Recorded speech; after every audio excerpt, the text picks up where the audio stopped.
Welcome back everybody to the Daily Cooking Show, to the Daily Cooking Stream. I hope you're all having a beautiful Friday, because if you're watching this live, it is currently 5 p.m. EDT.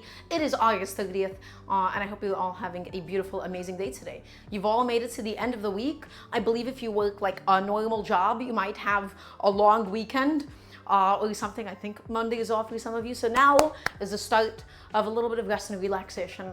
And we're going to kick it off with doing a nice, delicious, tasty dinner tonight, my friends. So it is lovely to see all of you, and it's lovely to see all of my sous chefs in the chat. So hello to Midnight Cicada. Hello to Shy Chica. Hello to, I believe, how do you want me to pronounce it? Was it Yoon? Welcome to Yoon. Hello to Turina. Hello to School of Rock and Roll as well. Welcome on in. It is lovely to have every single one of you, as well as the Trash Can Cat Mom, if I forgot to do so. Welcome. So today we're going to be doing something a little bit lighter.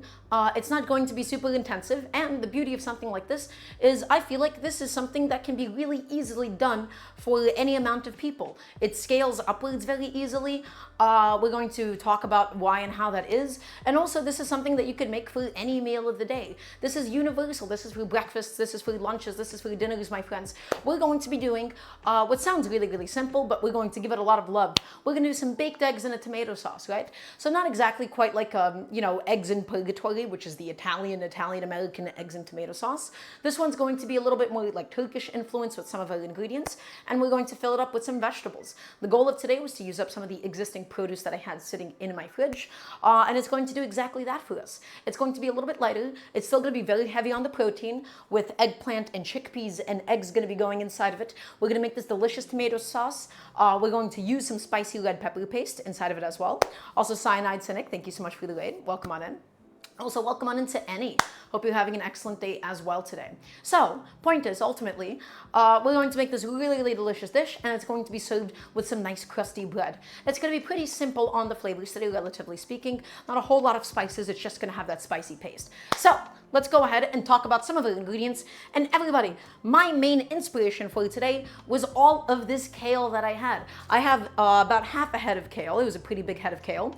I already washed it, I thoroughly dried it in the salad spinner, and this is going to be the bulk of the vegetable inside of these baked eggs today. They're really going to heavily cook down, but guys, the reason why I wanted to include them was because I wanted a nice way of using them up. Eggs and kale and chilies and tomato sauce, they're all delicious, and I love cooking kale. I don't really like raw kale.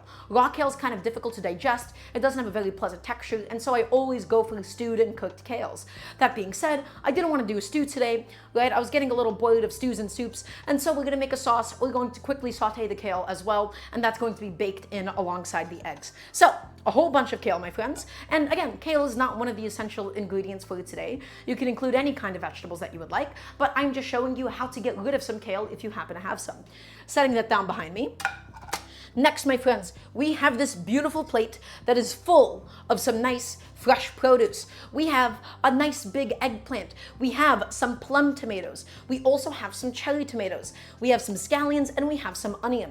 The onion and the garlic, they're going to get cooked down, and that's going to go into the sauce today. The eggplant, I'm going to be showing you all how to make a really good eggplant.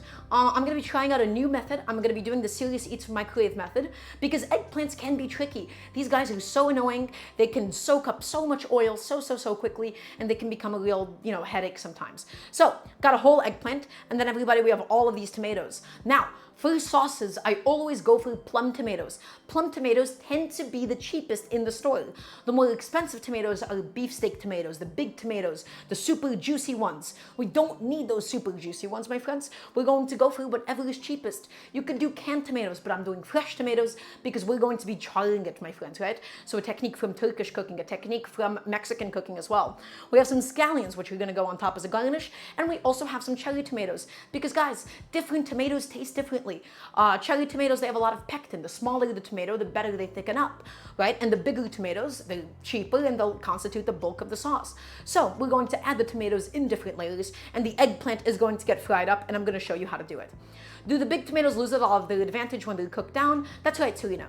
A lot of the bigger tomatoes, the beefsteak tomatoes and stuff, you eat them, right, because they're so juicy and they taste so fresh and they taste so aromatic. It would be a waste to cook them down and turn them into a sauce, unless they're not amazing. If they're not amazing, then you can go ahead and cook them down and roast them, so it is entirely up to you. It's been a while since I have been here. John Dahlia, welcome on in. Have we gotten used to the kitchen? I would say so. I feel like this has already, my kitchen has already kind of become my home in a way. So yeah, I think we got quite comfortable. Next, my friends, I have a can of chickpeas here. Again, just using up some of the leftover chickpeas that we have. We're not going to use the full can, we're just going to use some of it. And I'm including it because I want that extra protein, my friends. I want that extra protein. I want to have a little bit more bite inside of this whole thing. Okay, lately I'm really heavily considering the nutrition of the kinds of things that I eat. I want to eat things that make me feel good. Legumes make me feel amazing. I love legumes, and so should you. But in my case, guys, chickpeas, you could do any kind of bean that you would like. And something like this, you could do black beans, you could do red beans. It is entirely up to you. I just wanted a little bit of extra protein on top of the eggs. Next, this was my next bit of inspiration. I had some red hot pepper paste, my friends. Again, this is a Latin American, Central American red pepper paste. This is really similar to a Turkish red pepper paste. It's not fermented, it is just spicy red peppers. And this is going to also go into my sauce today. So it's not just gonna be a straight tomato sauce, my friends. It's gonna have this lovely chili paste, okay? So, chickpeas and chili paste. I'm gonna go ahead and set that down. Next, I got a block of feta cheese. I want to garnish the top of it with feta, my friends. It's going to be saucy. It's going to be thick. It's going to be with eggs and herbs and whatnot. And so you want a nice little bit of salty cheese right on top. Now, as for your choices of cheeses, I would do any hard, crumbly, salty cheese, right? Things like feta or things like cotija. Anything like that would come to mind for something like this. Or you can omit the cheese entirely because everybody, and I want to hear you, chef, I would like you to remember that nothing cures a recipe. Nothing cures a recipe, nothing cures something that you exactly have to follow. This is something that we're going to be completely freestyling. This is something inspired by shakshuka and eggs in purgatory and eggs in tomato sauce and eggs in cocotte. This is not a traditional dish by any means. We're just taking some Italian inspiration and we're taking some Turkish inspiration. So I have some feta because it felt like it would be the most natural in something like this. I'm going to go ahead and throw that into the fridge alongside some cilantro just to keep them nice and fresh because we're not going to need them for a while.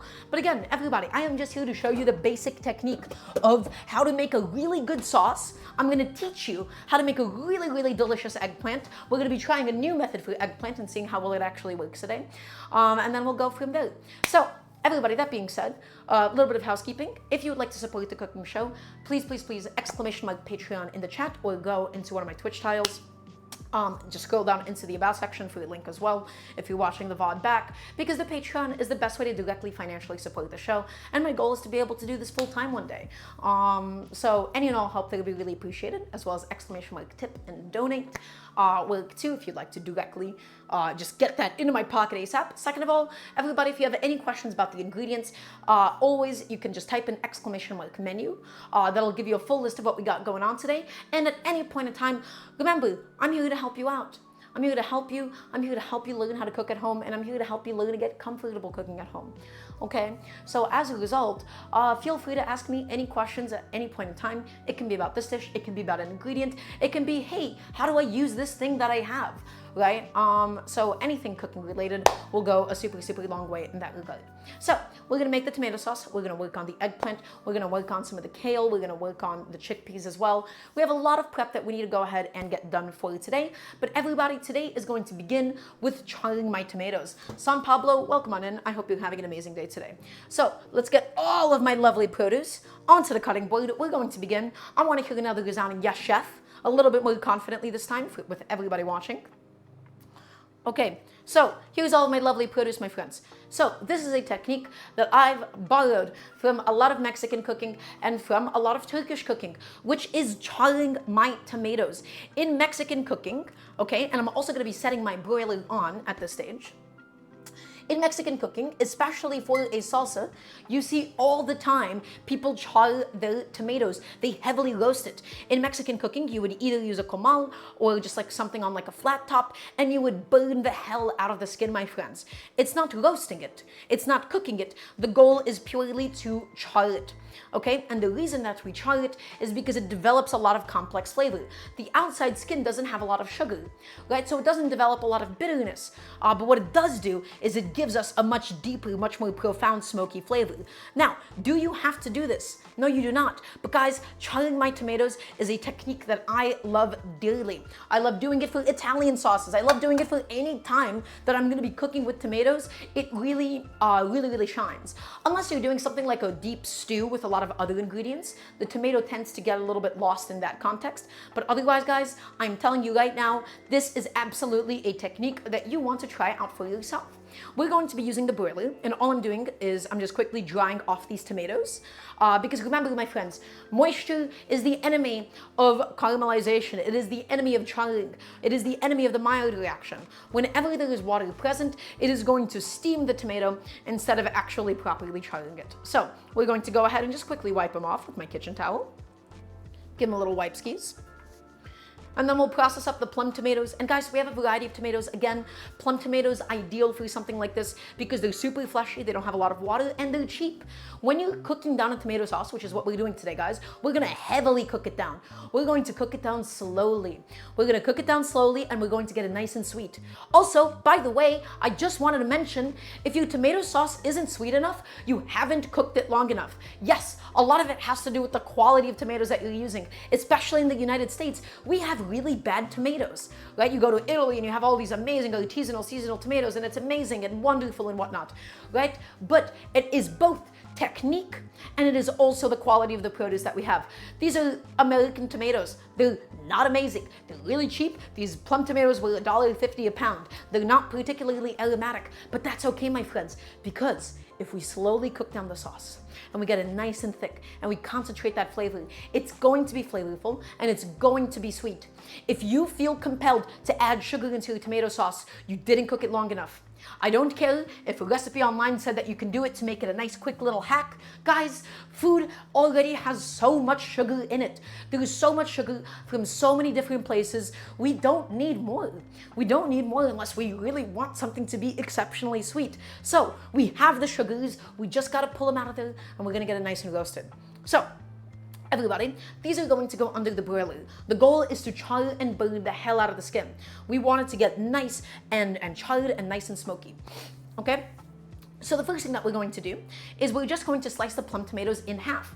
To get the core out, because the core tends to be a little bit woody, I hate the method of taking a knife in and digging through it that way.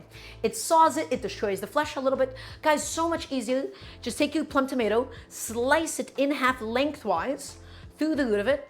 Okay, beautiful little plum tomatoes I got here. Nice and fleshy, right? Not too wet or anything on the inside. Again, generally speaking, the thinner and the smaller the tomato, the less water content it has. Cherry tomatoes, grape tomatoes, vine tomatoes, plum tomatoes, etc. Big tomatoes like beefsteak tomatoes, they tend to have a lot more water content, they have a little bit less flesh. Okay, so save those for salads and raw applications. So everybody, come take a look. We have all of these lovely little tomato halves. All that I'm going to go ahead and do is I'm just going to make a little incision, nice sharp knife, and there you go. Out goes the core. You don't need a paring knife. You don't need to dig into it, guys. It takes 1 second. It takes no technique. With a paring knife, you can easily stab yourself. I am not in the interest of teaching you guys how to stab yourself. You have so much more control this way. Or if you feel uncomfortable slicing towards your hand, what you can also do is just take the halved tomato, and then just cut out the core that way. Make a couple of little diagonal incisions. Also, exclamation mark menu does work today, Koi. It's because Moobot thing just before you did that, so it doesn't let people spam commands. So if you were to go ahead and do that again, it'd be fine. So guys, take a look. All that I'm doing, again, we're just going in and making the incisions. We're popping it out. I think it might have been too soon. The exclamation mark menu definitely works today. The face down one looks like a heart, kind of. Not really, I don't see it, but Godspeed to you know. 30-second cooldown, I think. Okay, something like that in that case. Sorry about that. I can change the cooldown in a future date. So guys, once again, just going through this bad boy, making my incisions, and getting rid of all of those, woody parts of it, right? Because it doesn't blend down that well. It doesn't get that soft. It doesn't have any flavor to add or anything.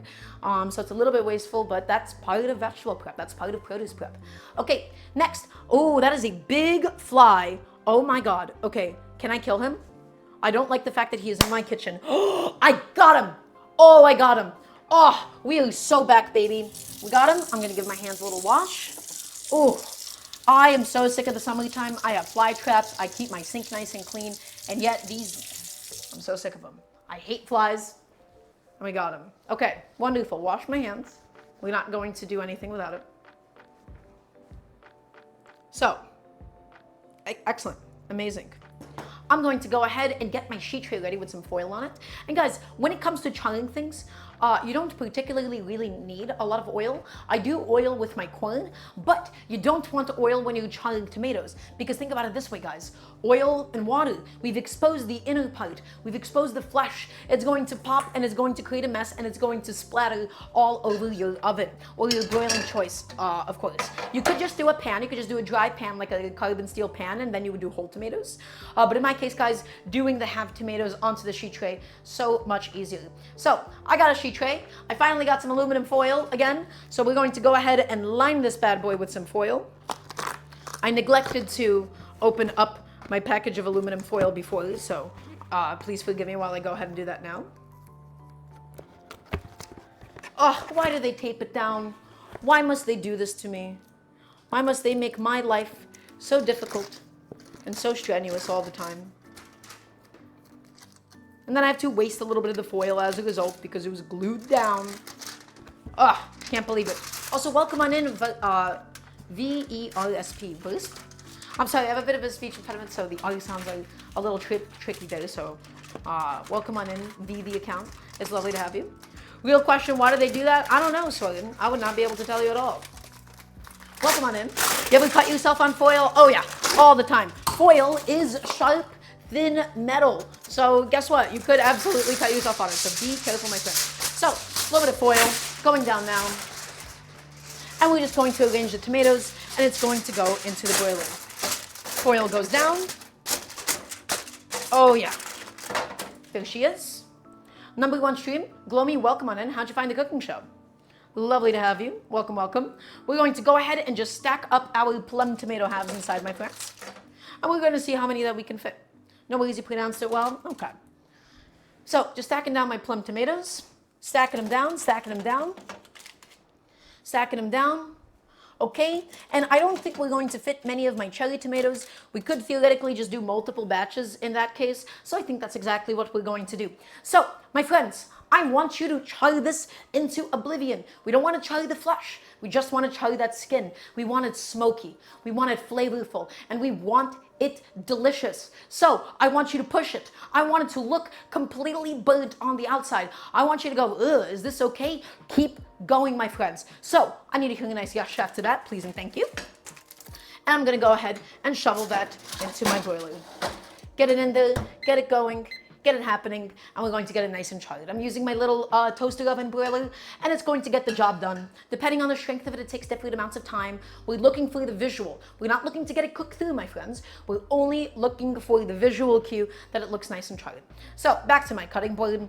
As for the little cherry tomatoes, again, very small tomatoes, you don't have to worry about the woody stems inside or anything. I don't know if it's technically a stem because the stem is on the outside, it's protruding, whatever it's called. I'm just going to go ahead and take them off my cutting board and then we'll put it back in once we can do the second batch.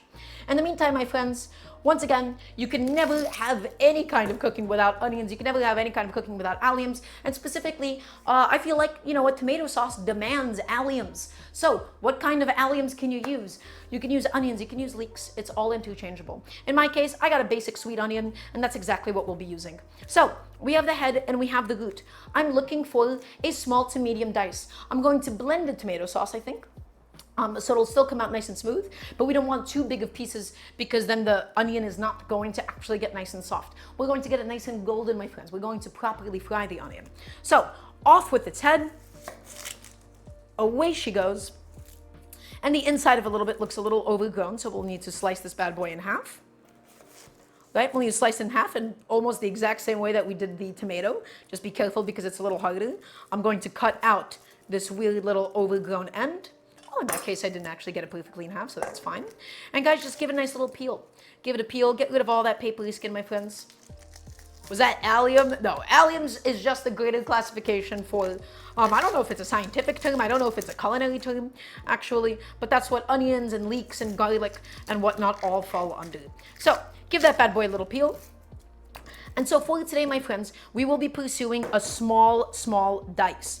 Okay, so doesn't have to be super perfect. Again, remember that this is going to be a blended tomato sauce. Some people, they don't love blended tomato sauces, but I like blended tomato sauces because I like that nice homogeneous texture. I like it nice and smooth.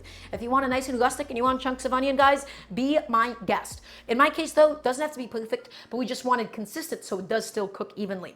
So we're going to do the onion fan method, of course. We're going to take the onion and we're going to make a bunch of incisions holding it by the root, my friends. It's held by the root. It's held by the root, okay? And so it's fanned out. It's not falling apart, right? And then, my friends, we're going to do the same thing to the other onion half. Now, I don't think I'm necessarily going to need all the tomato sauce that I make today, but we'll see. We'll see how much we end up making. And if we have extra, guess what? It's our spicy tomato sauce. We can do a pasta with it. We can do so much with it, right? Okay, there you go. And again, it's all going to get blended. We don't need to do any other incisions. So just go in there and get a nice small 2 medium dice. Something like so, my friends, and slice it. And if you have a nice sharp knife, you of course won't cry. Right? So many people, they complain about crying when cutting onions. You have a sharp knife, you will crush as few cells as possible. And we don't chop it, we slice it, my friends. We always slice it. So slice it, and slice it, and slice it, and slice it, and slice it, and slice it. Beautiful. So that's one small 2 medium onion. If you're European, that would be a medium onion. If you're American, that's a small onion. Onions in Europe are really tiny. October is Blaine. Welcome on in. It is lovely to have you, and I hope you're having an amazing day today. So we're going to go ahead and scoop this bad boy up, put him onto a little transfer plate, using my handy dandy little bench scraper, of course, as always. Take it, scoop it up. Also, Saint Pierre, welcome on in. Oh my gosh, we have so many new chatters coming in. I don't know what's going on. So, everybody, now we're going to go to the stove. So, super important, especially for a tomato sauce. You need to remember, my friends, that fat is an ingredient. Fat is not just function. Oil is not just there to lubricate things and to stop them from sticking. Your fat of choice is as much of an ingredient as everything else is. In my case today, let's think about which part of the world we're in. We're making something inspired by both Turkish and Italian food. What do they have in common, my friends? Olive oil. How much olive oil? An aggressive amount of olive oil. So, when I say an aggressive amount, I mean an aggressive amount. We want these onions to properly and beautifully fry. Next, my friends, especially because we want the taste of the extra virgin olive oil inside of this, we never want to take it to a high heat. Extra virgin olive oil is not a completely clarified fat, okay? And so as you heat it up, it tends to lose a lot of its flavor and its aroma, and it tends to smoke up a little bit. So guys, always low, medium heat. You don't need a non-stick pan. We're going to use a stainless steel pan. It's going to make the onions nice and golden brown. So many people complain about stainless steel pans being sticky. They think food sticks to it. They think you have to do the light and frost effect. My friends, food will stick to your pan if it's not evenly heated. So don't put it on high heat, especially you want to be considerate of our olive oil. You want to keep her in mind in this kind of a tomato sauce, my friends. Low, medium heat, and we're going to get it nice and hot. The oil needs to go ahead and cover all of my onions so that they get beautifully fried, so that they get beautifully golden. Okay? Low, medium heat, heat it up slowly over the course of a few minutes, or even just low heat, and I promise you guys, your pan, nothing is going to stick to it. Even with 1/5 of the amount of oil that I put in, nothing is going to stick if we heat it up slowly and evenly. You take it and you slam it onto a high heat for a minute and you think it's hot enough. It's not, because you have hot spots and cool spots. So this is a rant that I do every single time, but I feel like a lot of people, they don't know how to use stainless steel cookware. They only know how to use non-stick. That is what they might have grown up with in the United States, and that's what they get advertised to, right? And it's accessible, but it doesn't give you the best results. Non-stick pans, they have really thin, poor quality aluminum inside. It tends to warp over time as well, and it loses a lot of heat once you add something into the pan. And sometimes you do need a little bit of sticking to develop fond, right? Sticking can be okay in very light amounts. So, how and when did you learn about heat distribution, shakshuka? The answer is incredible amounts of trial and error since I was 7 years old, and taking in all of the misinformation from all of the people in the world of food that would say, this is the trick, this is the secret. So the answer is, I looked at what they said, and then I saw how they were wrong, and I ended up And I'm sure what I'm saying right now is not unique. Other people have come to the same conclusion, but it took me a very long time to understand how to navigate stainless steel cookware in the same way, to navigate carbon steel, to navigate cast iron, okay? And you can do it too. It does not need to be intimidating, my friends. So, low, medium heat. Unrelated question, is there a drawback to rapid scorching the tomatoes with a torch instead of the boilie? Tarina, there is not. It's just that if you have a lot of tomatoes, it can get a little bit cumbersome. And I don't really, because I'm using an electric broiler, I'm using my electric toaster oven, I don't really know about the energy efficiency. You'll obviously be using a lot of gas for that many tomatoes. The nice thing about a blowtorch is that it lets you get a lot of little spots in there. In the case of the tomatoes, they don't have to be completely charred all over. And I think it would just be a waste of butane, would be my answer for you. Okay, everybody, while my oil is slowly heating up, again, remember, anytime that we have something in the broiler, we babysit it. I'm gonna say that again. Anytime that we have something in the broiler, we babysit it. If you walk away, things can easily burn too far, and they could end up sometimes even catching on fire, right? Sometimes you have oil that splashes up. So never walk away from the kitchen when you have something in your broiler, my friends. So, really quickly, I'm going to go ahead and pull out my tray of tomatoes. As you guys can see, it's getting nice and charred. We want to push it even further. So I'm going to go ahead and give this bad boy a little rotation. And back in she goes. I do think I've overheated my oil. So in goes my onions right now, my friends. It's starting to smoke up a little bit. That's okay. We're about to cool it all down. So one onion into my extra virgin olive oil, and they begin frying. That's a bit of an aggressive sizzle for what I'm looking for, but it's okay, my friends. Remember, sautéing vegetables is a multi-step process. The first step is always first to collapse the vegetable. We're not looking to get it golden brown yet. It's going to take time. Low heat, you want to first collapse it, then it releases liquid, then it evaporates, because moisture is the enemy. Moisture will directly stop it from getting browned.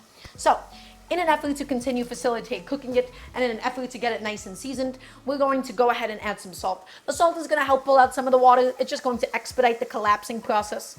Right, get us to the evaporation stage quickly. A nice generous amount of salt goes in, because we're making a pretty generous pot of tomato sauce. Okay, in she goes.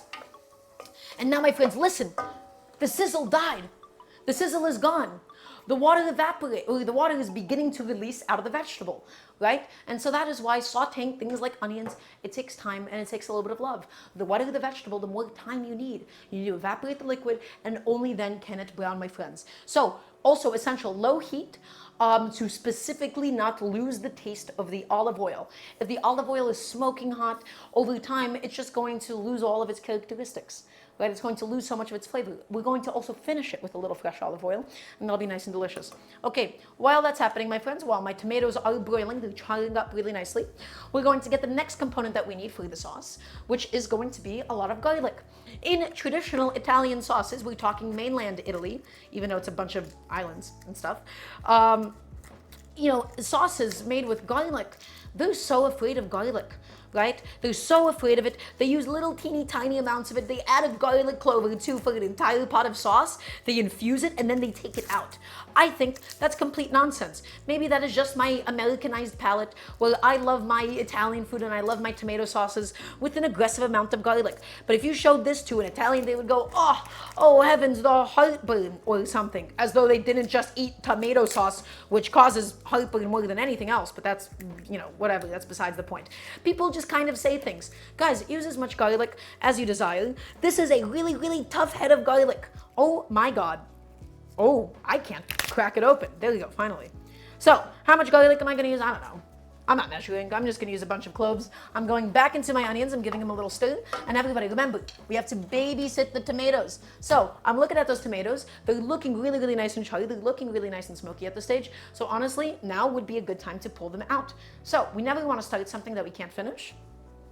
I'm going to go ahead and just quickly pull out, and my onions are properly frying in the olive oil.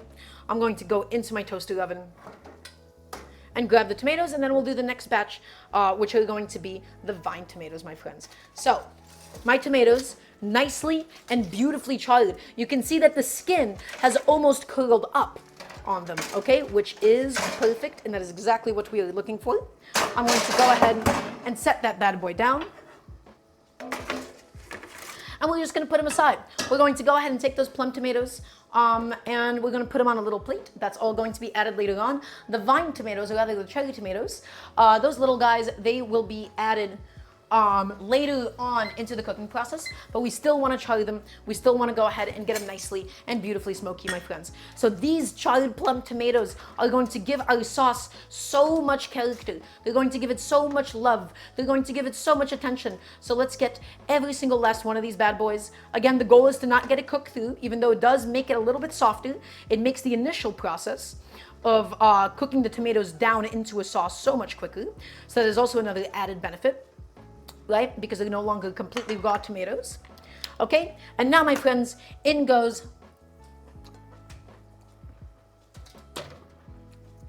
my cherry tomatoes. And they go. And it's okay if the sheet tray is a little bit wet. Like, again, a lot of that water is just going to evaporate off the surface of the vegetable because of how hot the oven temperature is. Yeah, the cherry tomato smell is excellent. It smells like you're barbecuing. It smells like you're grilling. So guys, cherry tomatoes, we don't even need to slice them in half or anything. It's gonna be so much easier when they're whole. Add them back on in. We're going to go to our onions. Guys, low heat. You don't wanna burn the onions, and you wanna stir them often. Onions have a lot of sugar. A lot of stuff comes out of it as it cooks. If you leave those onions by themselves for too long, that sugar is going to stick to the bottom. So what you need to do every so often is you gotta go back in there and you have to go ahead and stir it up.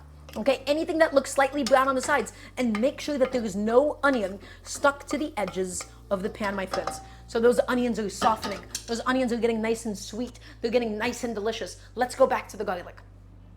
So, back to the garlic we go. So, again, I don't know how many cloves I'm doing. Just gotta pluck them off. A little bit tough to get them off this time. Get them out of here. 5 cloves, I don't know, something like that. I want flavor, right? I want nice, big, bold flavor. So, this is a concept that I feel like is sort of like lost when a lot of people, they sort of like disagree with when people advocate for like, oh, the delicate flavors, you're losing the flavor of something.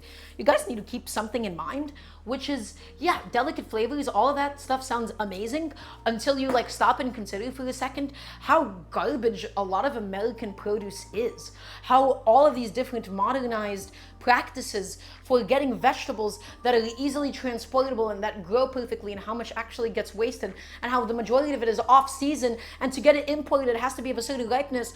Guys, so much produce in the United States is not amazing. So our cuisine and the way that we cook, it can't be so delicate and dainty unless you're getting amazing quality produce from something like the farmer's market. The way that we need to cook has to adapt to our environment and our circumstances. So Tech Jansen, welcome on in. We don't have the privilege, in a way, unless again you have access to those small farms that make really good quality produce. We don't have the privilege of letting our tomatoes sing with a small amount of garlic. These are not amazing tomatoes. They're not very sweet. And so we need a lot of technique and we need a lot of flavor as a result from the places that we know have flavor. Garlic, spices, and whatnot, and extended cook times. If you have really amazing quality tomatoes, you don't need to cook it down this long. We don't have access to that usually, unless a couple months out of the year, unless you get a very lucky batch in your grocery store, unless you're going to the farmer's market. So guys, do not be afraid to be bold with your flavors if your produce is not amazing. That is the reality of having produce in the United States. So it sucks and it's tough, and honestly, unless you have a certain income bracket, there is nothing that you could do about it besides grow your own or know somebody that grows something. You know, you can figure it out if you would like. So garlic, take it and press it, because we're going to be separating the skin from each clove. Right? Big on garlic. Why? Because hey, tomatoes suck. We need a lot of garlic. We want a lot of flavor in the sauce, guys. I want nice, flavorful, delicious food. So it has to be technique driven. It has to be spice driven as a result. Take them, flatten them, smush them. Take it and do the same thing. And next, guys, now that we flatten them, as always, as you already know by now, we can go ahead and easily peel off the skin. So off they go. Just pluck them off. Right? Anytime that you have a papery skin, my friends, the softer that you get the layer between the flesh itself and the skin, the easier that it peels off, right? So a really similar concept is when you would blanch tomatoes to peel the skin off, or you would blanch something like a peach. The goal is you're trying to cook the flesh inside, because the papery skin, it never really gets softer, right? It never particularly gets softer. So what you want to do is you want to soften the flesh of it inside. And that is exactly what smashing does. It could crumble, but it'll never get softer, my friends. So going in there and plucking them and getting it done. Some of them can be a little bit troublesome, right? And so if that's the case, you might just want to smash it down even more than you did before. Garlic is good. At one point I would eat it raw, but even that's too crazy. So a lot of cultures, they eat raw garlic. I'll give you a really big example. So I grew up Eastern European, right? I grew up in a Russian Jewish family. And a very common way that we would eat borscht, right, which is maybe one of the most famous of Eastern European dishes. It is a beet and tomato and cabbage soup. Is we would have a nice piece of bread, and then we would have a clove of garlic on the table, right? That's the way that my grandparents used to eat it. They'd have a clove of garlic on the table, and then they would have a bite of soup, they'd have a bite of bread, and they'd have a bite of garlic, just as is. Right? Eastern European food is cursed? It can be, but there's also a lot of things that I find very comforting and beautiful about it too. Some cuisines are not very glamorous. Eastern European cuisine is not very glamorous, unfortunately, right? It's a very, very poor cuisine. So I'm going back to my tomatoes, my friends, because we're just going to flip them over just to make sure that the skin is even. You know what? I can just throw them back in as it is. Give it a little shake. Give it a little shake, shake, shake, shake, shake. And back in she goes, my friends. We want to get that skin nicely and beautifully charred. And look how golden my onions are. We still have the flavor and the aroma of the good quality extra virgin olive oil that we added in, my friends. Slowly, never high heat. Okay, when you're working with olive oil, especially if your goal is to get some beautiful golden brown onions, my friends, and they will get there. The oil is covering them. So get back in there and scrape down any onions that are stuck to the sides of the pan. We have officially entered the sautéing stage, right? The water evaporated. It's no longer boiling in its own liquid. It's getting golden and it's getting nice and delicious. I do think, by the way, that this might be too much light for that amount of onions and stuff because the pan looked really, really white. So there we go, I think that's better.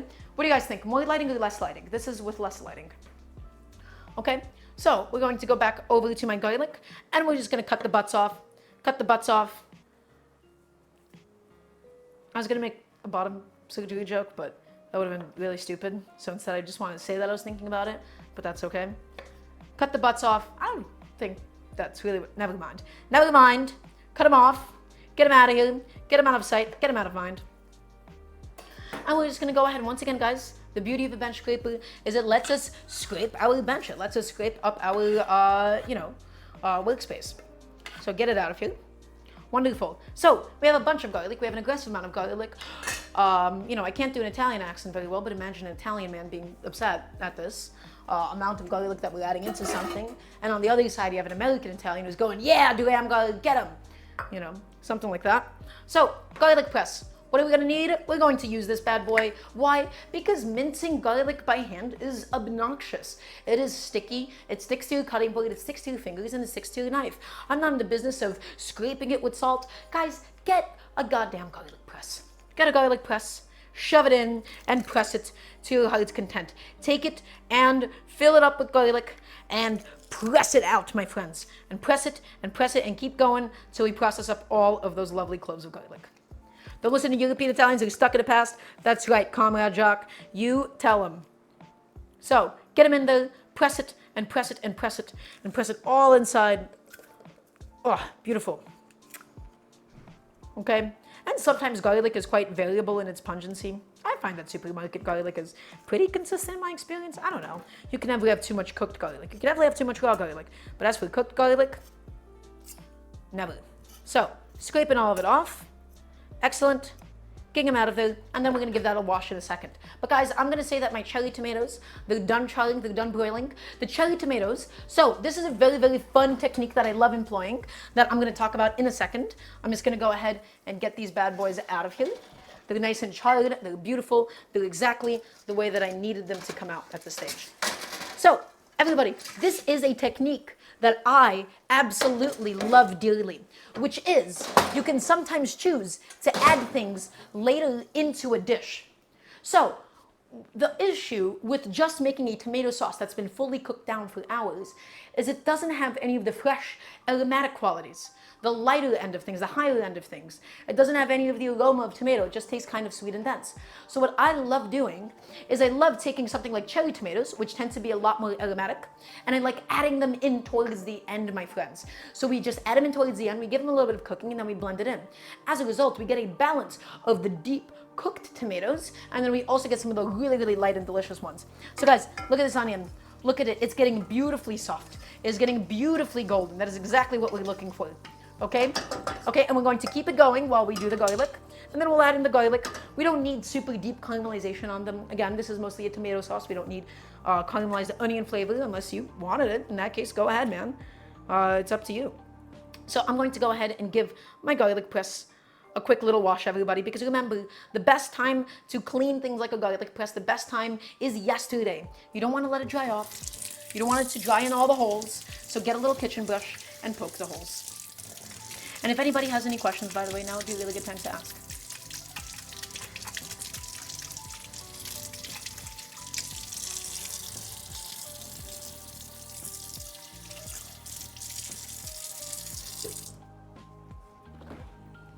So, that's done. That's all ready to go. The cherry tomatoes are charred, the plum tomatoes are charred, and now, my friends, the thing that we need to go ahead and do is to cook the garlic. So, why do we also fry the garlic? Well, because frying things taste good. It changes the way that they taste. It makes it nice and aromatic, and it infuses it into the oil. What would you do onion, carrot, and celery base for tomato sauce, and when would you not? So, Comrade Jacques, really simple. Carrot, onion, and celery, that's a mirepoix. If you're using it for something like a stew, if you're trying to make something taste a little bit French, I mean, it's also used in Italian cooking. The answer is really simple. The more tomato flavor that you want, the less things that you add. The more of like a greater stew that is a compilation of a lot of other different things, then you can do carrots, onions, and celery. It changes the flavor. It just changes it. It makes it different. So the answer is purely, do you want a pure tomato flavor or do you want something a little bit more developed? So everybody, I'm going to go ahead and low heat especially, add the garlic, and now the goal is to infuse this bad boy. The goal is to fry the garlic as well. We don't add the garlic in immediately, right? Because remember, garlic burns typically before all of your other vegetables. So garlic will always be the last addition before some of the wet ingredients, which then stop everything, of course, from burning, and it stops it all. So, my friends, the onions, beautiful. I don't know if you guys can see how golden that is, but it is absolutely golden. It is swimming in that delicious extra virgin olive oil. The smell of fried garlic is beginning to hit the kitchen. So I'm constantly stirring this as I cook it, and a nice amount of olive oil really does help to evenly fry it up as well. Okay, so give that about a minute or so. It doesn't really matter, just you don't want to burn your garlic. It'll make your sauce too bitter, because remember, we're still working with charred tomatoes. It has a good amount of bitterness. So if anything, in this case, you would want to undershoot your garlic. Always, always, always low heat when it comes to frying garlic, my friends. You don't want to burn it, you don't want to char it. Even a little bit of browning on it can be unpleasant sometimes. Now, this is my special ingredient. This is the ingredient that I had that I wanted to use up. This is my red pepper paste, similar to a Turkish red pepper paste. Theoretically, if you wanted to, you could add in some gochujang. I bet that would be pretty incredible in something like this. I'm adding in a few spoonfuls of it, and I'm adding quite a generous amount of it actually, because my goal, okay, my friends, my goal is for this to be a spicy tomato sauce. My goal is to not just have this be a tomato sauce. If I wanted something more minimalistic, then I wouldn't add it at all. So now we want to go ahead and also fry this paste a little bit. We have so much oil that it will fry up beautifully. So we turn up the heat now to a medium. Otherwise, on a low heat, it would just kind of only simmer a little bit. And we want to just fry it off a little bit, because why? It infuses the oil and it changes the flavor. You want to stir this often, and we'll just give that a minute or two. Same exact idea as frying off tomato paste. Okay? Would paprika work for a similar flavor? Nope, because paprika is not particularly spicy. You just want any kind of fresh red chili, in this case, any spicy red chili. Spicy green chilies, they tend to be a lot more vegetal. The red chilies, they're sweeter, and they also have that spice element involved. So I wouldn't do something like a serrano per se, but if you could do like red bird's eye chilies, if you could find any kind of red chilies, I think that would make a good addition here. Or it doesn't even have to be a spicy chili. If you don't want spice at all, my friends, if you can't do spice, then you could just do like a red pepper. You could do any kind of pepper, theoretically, in something like this. So, the red pepper paste that we've added inside, I realize I might have neglected some black pepper, so I'm going to add that in now. Ideally, we would have fried the black pepper before we added any of the wet ingredient, right, being the chili paste. So adding that in now and adding a generous amount of it in. And we're just stirring it often, my friends, so it doesn't squelch. We're scraping it up. We're getting it nice and fried and nice and aromatic and nice and delicious. You can hear it sizzling. We're developing that flavor inside of the pot at the moment.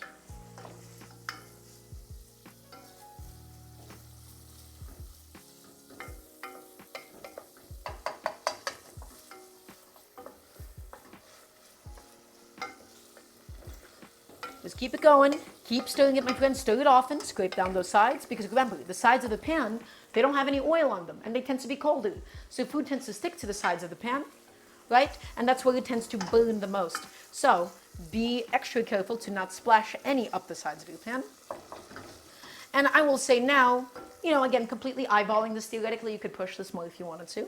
Totally eyeballing this. Now I'm adding in my plum tomatoes. And this, my friends, is where the frying stops. Why? Well, simple. The tomatoes are wet. Wet things stop frying. It stops the mild reaction, or rather, it significantly slows it down. So my tomatoes are in, my friends. Now, we want to go ahead and stop that frying process. It is time for things to no longer burn, so we give those tomatoes a nice little squish. Skins and all. Remember, this is going to get blended. Right? So a lot of Italians, they'll peel the skins. They'll use like a passata, which is already like pureed tomatoes, or they'll, you know, cook the tomatoes in a way that they take off the skins with like a food mill. In my case, guys, we can keep all of those skins because it's going to get blended. Normally, the texture of tomato skin is not all that pleasant, but it'll get there, and it's going to help also, it has a little bit of extra pectin inside of it that tends to make the tomato sauce a little bit thicker. So my friends, get in there, and you can already see how beautiful this tomato sauce is becoming. It is spicy, it's flavorful. We're going to add a pinch of salt, again, to help facilitate pulling some moisture out, and to help season it. But because this is going to be a blended sauce, we can always add in as much salt as we want towards the end of the cooking process. So, look at it go, my friends. All of my beautiful, gorgeous plum tomatoes. And in fact, I feel like I'm lacking a little bit of volume in tomatoes, so I'm also going to add a few of my charred vine tomatoes. I don't want too many raw tomatoes at the end, because that will nullify some of that fresh flavor. That will rather nullify some of the deeper roasted flavor that we were looking for. So get all of those tomatoes inside, skins and all, my friends, and let them cook. Mubot misses the throne. Oh, shakshuka. I'm going to put it on my to-do list right now. I'm putting on my to-do list right now to update my throne. How does that sound?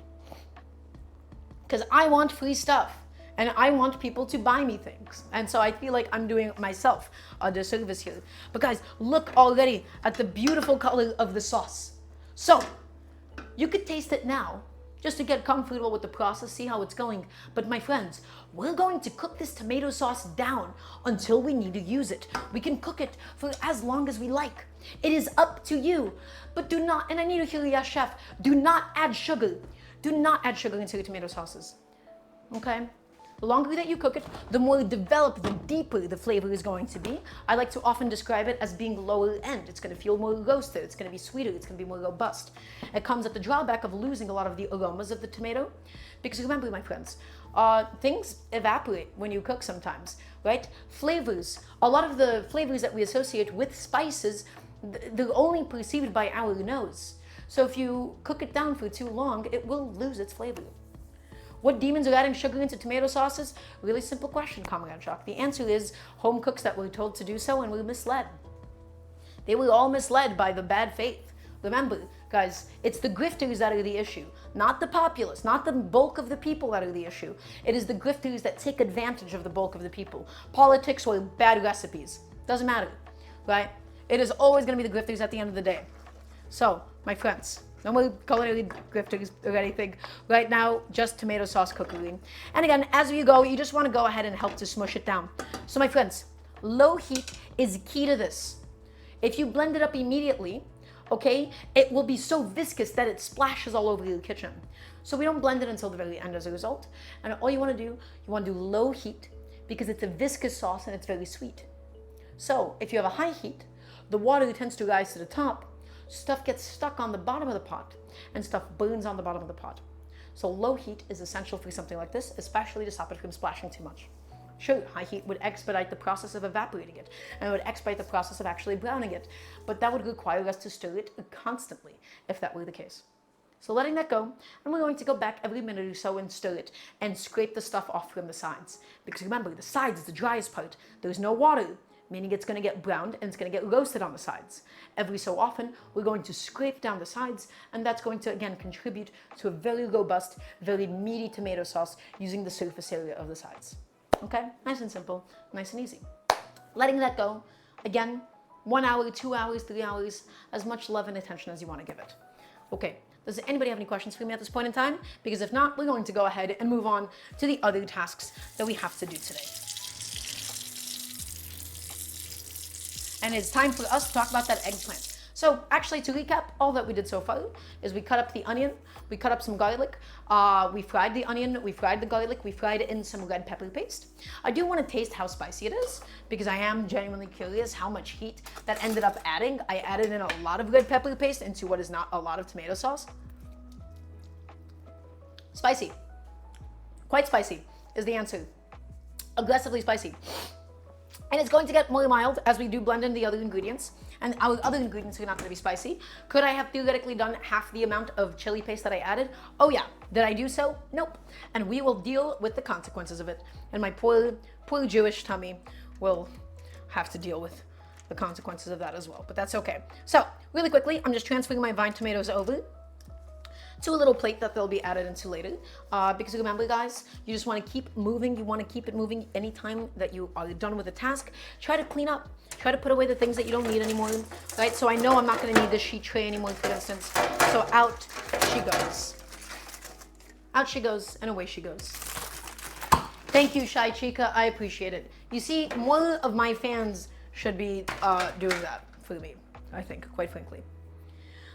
What other spices would work in this tomato sauce if you wanted to add something else like cumin or coriander? Really good question. So, Comrade Jacques, it depends on what part of the world we're taking inspiration from. Right? If we're looking at Italian sauces, nothing else really goes into it. As soon as we add cumin, right, that takes us somewhere else. The cumin used all the time in Mexican cuisine, right? Cumin used all the time in Middle Eastern cuisine, used all the time in Turkish cuisine as well, used sometimes in Chinese cuisine. The coriander seeds, that's a little bit more Turkish now. So cumin, coriander, honestly, any spice in this would be good. It just takes you in a different direction. If your goal is to stay within the confines of Turkish food, honestly, it doesn't use that many spices. You could do like a little tiny amount of dried mint. You could do some fresh parsley in there as well. I never do dried parsley, right? And then you would do Aleppo pepper flakes. Right, so in Turkish cuisine, you do Aleppo pepper, which is another type of red pepper, but they're honestly so similar to other kinds of dried red pepper. You'd be surprised at like how many cuisines don't use a big myriad of a million different spices, and they just rely on a lot of cooking technique. Okay, so in that case, the answer is anything that you want, but Comrade Jacques, the ones that you use, they limit what it can do. Right, they take you to different parts of the world, is what I would like to say. So I don't know if that answered your question. I feel like that was a bit of a non-answer, but I think that's the best way that I can. I'm Mexican, but can't handle spice. Can I lend you mine too? Nope. Averse, but I have no desire in having your stomach in that case. So, everybody, we're now going to get into something that is actually a little bit challenging, which is how the hell do we deal with eggplant? Okay? Eggplant is really, really, really tricky. And also, sorry, something came up that I have to respond to really quickly. So sorry about that, everybody. 1 second.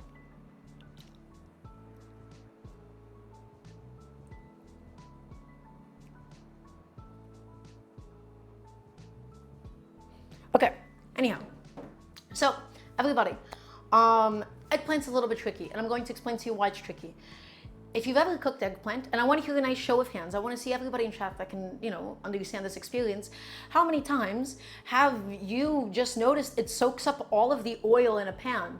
How many times have you tried to bake it or grill it in slices and it becomes super dry and leathery?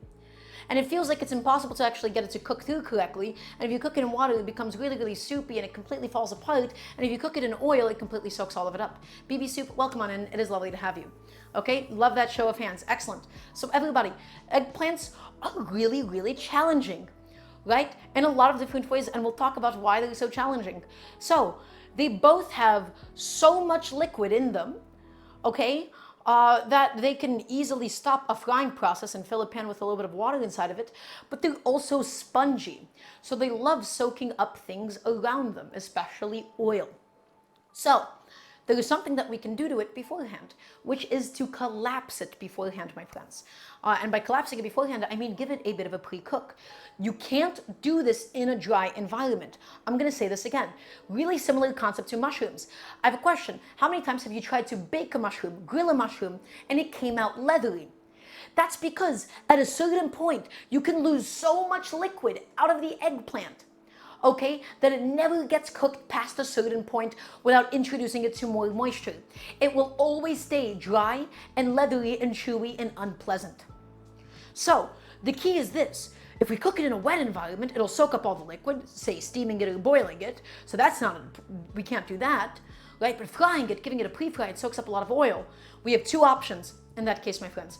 So the first option is a little bit more annoying than the one I'm about to give you. Right, and I'm inspired by Serious Eats on this one. The first option is you can salt it. You can slice it. You can heavily salt it on both sides and then press it out and squeeze it and do all of that. Right, that is absolutely an option. The other one that I have not actually gotten a chance to try yet is to microwave the eggplant in slices with a plate over it. Because unlike a steamer, right, so think about it this way, steamer, hot vapor is going and traveling upwards, steam is traveling upwards, okay, and then the eggplant soaks up all that liquid and it becomes mushy and soft. Now, if you were to go ahead and take that eggplant instead of microwave it, it is not necessarily introducing any additional moisture, but we're also not drying out the eggplant simultaneously. Remember, your microwave has uses. It's a very nice way to heat things up and cook them without needing to add more moisture. Now, my discussion on eggplant is going to need to stop for a second because everybody, it is time for us to begin scraping down the sides of the pan. All of that dried up sauce, it's roasted, it's flavorful, and we don't want to waste it, especially because cleaning up dried sauce on a pan is incredibly, incredibly difficult. So get all of those sides, scrape it up, right? Get it back in there and get it all back into the sauce, my friends, and keep it cooking. Stir up the bottom, make sure that nothing is sticking on the bottom of the pot, and we're going to continue to slowly cook up this bad boy. Okay? Slowly but surely, we're going to develop a delicious, sweet, aromatic, and flavorful tomato sauce. So, sides have officially been scraped up a little bit. Okay, and again, it's okay if there's a little bit on the sides. It's going to cook down and it's going to get roasted and we'll put it back into the sauce. So every so often, very important that we give it a bit of a mix. Okay, I do want to double check the timings on the eggplant itself, because I forgot the specific width that I'm really looking to be cutting them. Okay. So it's going to be about 10 minutes of microwaving or so. And the way that we slice it actually doesn't really matter. And also, guys, you do want to keep in mind, eggplant does shrink quite a bit in its width as it cooks. So, also Distant Legacy, welcome on in. It's lovely to have you. Welcome, welcome. How'd you find the cooking show? So, everybody, we got a big, beautiful eggplant, right? We're just going to go ahead and give him a little wipe just to make sure that it's no longer wet on the outside. Okay, and we're going to be going maybe half an inch, 3/4 of an inch slices, something like that. So we're going to cut off the head. And everybody, when shopping for eggplants, you're looking for one that doesn't feel too dense, and you're looking for as green tops as possible. These aren't the best green tops, right? A green top is it's an okay indication of freshness, but you really just don't want any brown spots. You want to feel around the eggplant, and you don't want to feel anything that's too soft per se. Okay, so cut off the head, cut off the tail, in she goes, and now we got to think about the way that we actually want to cut this bad boy, right? It would be a lot easier if I were to first go ahead and slice it down lengthwise. Guys, do not chop an eggplant. You will notice your knife cleaves out if you chop it. So you want to get in there and you want to go ahead and you want to give it a nice good slice. You want to give it a nice good slice and slice it all the way through until you have a nice flat bottom. Okay, there's a few ways that we could do this, guys. If you wanted to, you could also char the eggplant, which is used in baba ganoush and stuff, and it's amazing and it's delicious, but that's not my method of choice today. So I'm gonna quickly tie up my hair. And so what we're pursuing, once again, everybody, we're looking for maybe slices just about this thick. Is that an inch? I'm gonna say that's an inch thick. Something like that. Slice it, my friends. Do not chop it. Slice it. You love the texture of raw eggplants? Oh yeah, it's so fun to cut, but undercooked eggplant is not delicious at all. So guys, the method that I'm teaching you right now, you can do this for any eggplant dish in the future. That is the magic of it all. That is the beauty of it all, right? Any eggplant dish in the future. I wish I could tie my hair that quick. I feel like it's pretty easy to tie up a ponytail. I've been doing it a long time. I've had long hair for, oh God, a long time, way before I transitioned too. So, eggplant, nicely and beautifully sliced up. I ended up buying 2 eggplants. I don't need 2 eggplants for today, so we'll have to come up with a different use if anybody has any eggplant ideas for Sunday. And so, really, I want to test how easy is this method. Because guys, let me tell you right now, pre-frying eggplant is such a headache. It is so annoying. It soaks up so much oil. It takes so long because of how much space it takes up. If my microwave can do this, this will be amazing. This will literally save me. Okay, so it's my first time doing this method too, and we're going to learn together. So, slice it up, my friends, once again. Not too thin, not too thick. Because if we do it too thin, then it'll take so many batches. I think this is going to be 2 microwaving batches. So, but we'll see how it works. Okay? There you go, all of my eggplant nice and sliced. I'm excited for the results too. And then afterwards, we're going to fry it, which should be a lot easier because they'll be shrunken down a bit. We can fit more in the pan, and it's not going to soak up a ridiculous amount of oil as they're infamous for sometimes. Okay, so we need to grab 2 really microwave safe plates, guys. And when I say microwave safe, I mean like you really want to triple down on making sure they can go into the microwave. So the only downside to this method is the fact that it uses up a lot of paper towels. And when I say a lot of paper towels, I mean a lot of paper towels. We need to set down the eggplant with like, it's you know, it's gonna be a little bit wasteful. So we'll see the efficacy of this. My brother and I are using this guide to make this recipe tomorrow. Thanks, chef. Well, happy to help out, Candy Flip. So we'll see how this works. We're going to add the eggplants in. They don't really need to be like perfectly spaced out or anything. We'll season them with salt and stuff. The goal is to at least see if I can fit 1/2 of an eggplant at a time. Because if that's the case, guys, we're going to save so much time with this method. So this is a big eggplant half. I wonder if it'll end up actually fitting at all. So let's see. It'll fit. It'll fit. We'll have to go up onto the corners and the sides a little bit, but I wish this plate was flat. If I had a flat plate, I think that would be ideal. Panic Stasis, welcome on in. It's lovely to have you. We're having another Vosh raid.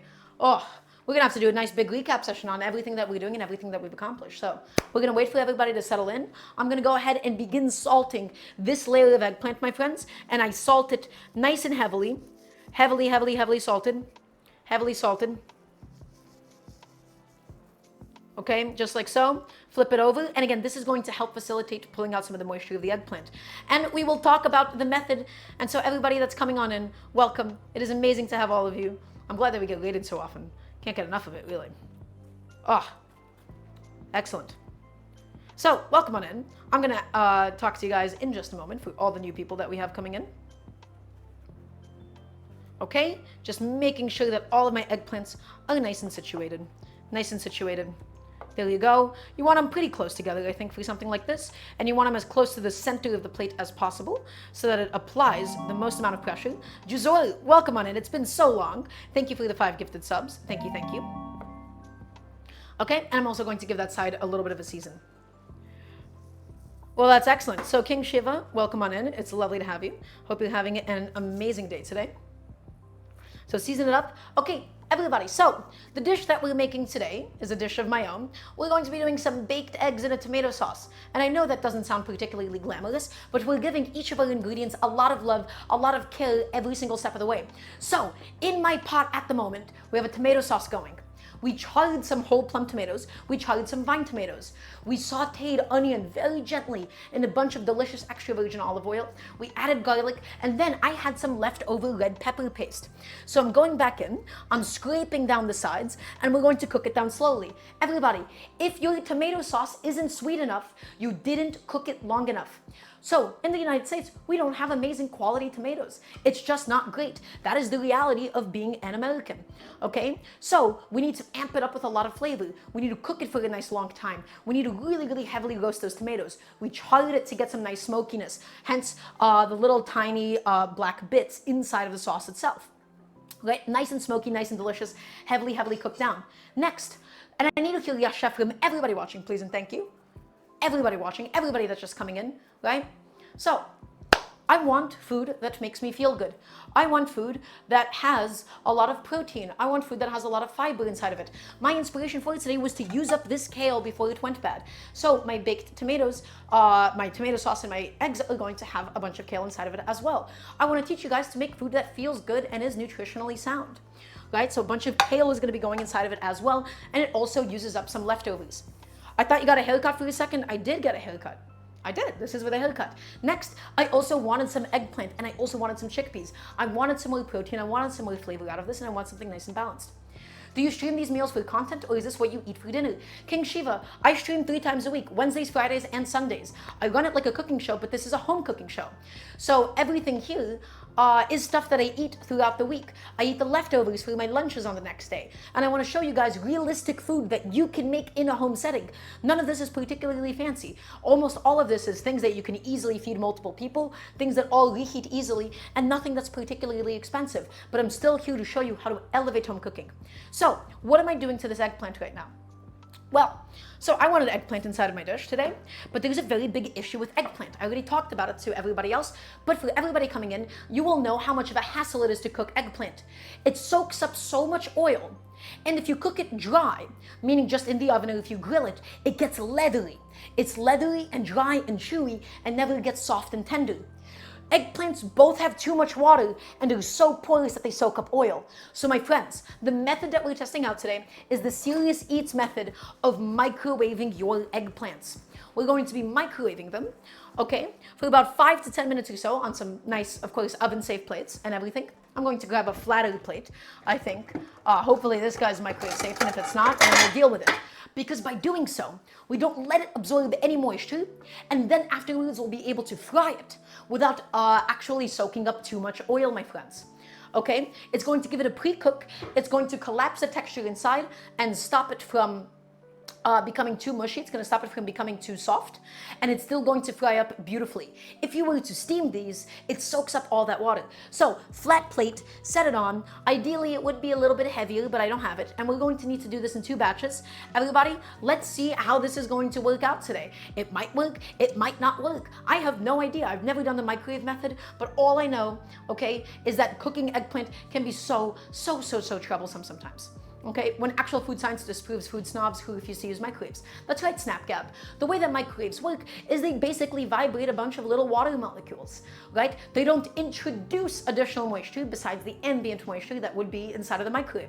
So it's not exactly like a steamer. It's very unique, and it's amazing in use cases like these. So everybody, I'm putting this into the microwave. I'm gonna say for about 6 minutes or so. 6 minutes. Let it go, let it do its thing, and we'll see how that ends up working out. Okay, you never want to microwave empty plates, by the way. That's bad for the microwave. They need something wet inside of it.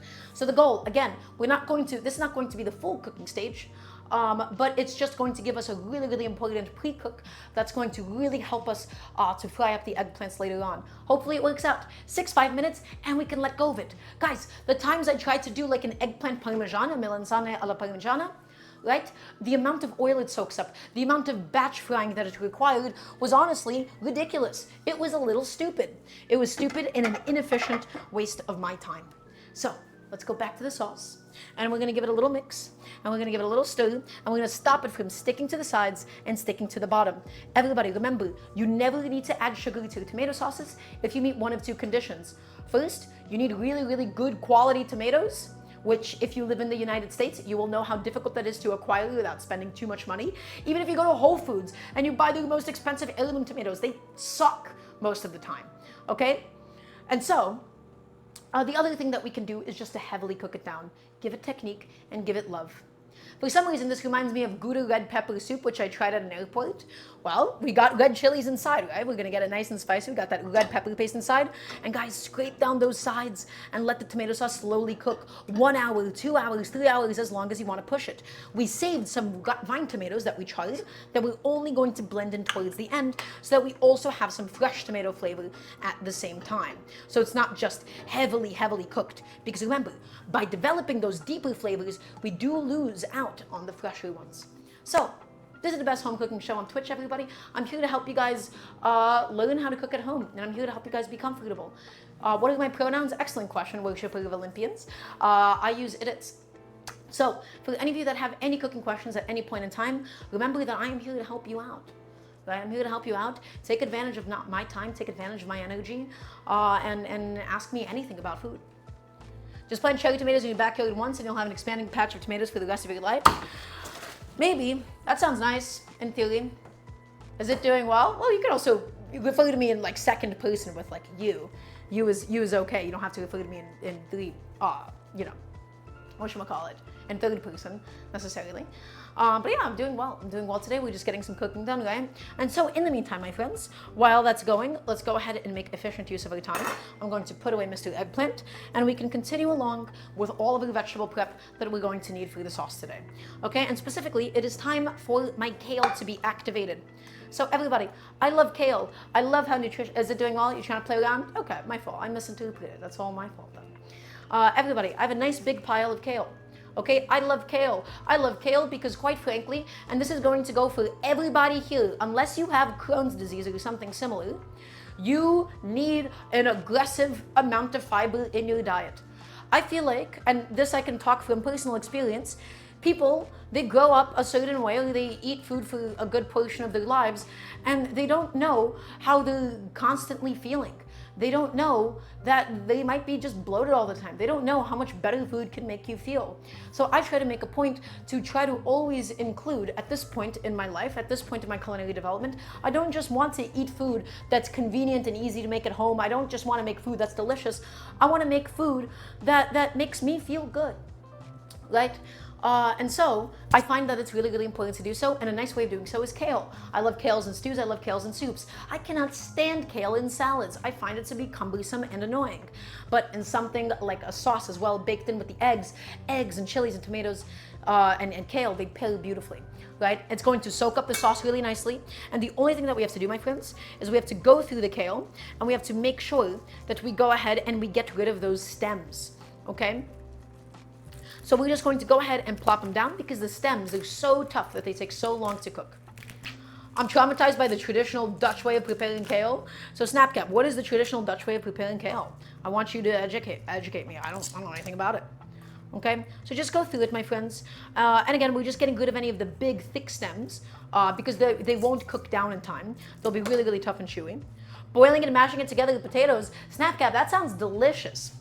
That sounds amazing. Actually, in fact, I think I would prefer that more than just a straight mashed potato. That reminds me of almost like a caldo verde, which is a Portuguese soup that uses kale and potatoes, even if it's not creamed. Okay, people make kale potato soups all the time. I think that sounds quite lovely. Oh, is it dry? I see, Snapcap. If it's dry, that's the issue. It sounds like that as a mashed potato doesn't actually have enough like moisture. It doesn't have enough fat, it doesn't have enough milk or something. So guys, all I'm doing, once again, I'm going into the kale, and I'm just plucking it off the stems. We're going nice and simple. We're not rushing anything today, right? Today might be a bit of a longer stream because of how slowly we are, indeed doing everything. But that's okay. Just go into the kale.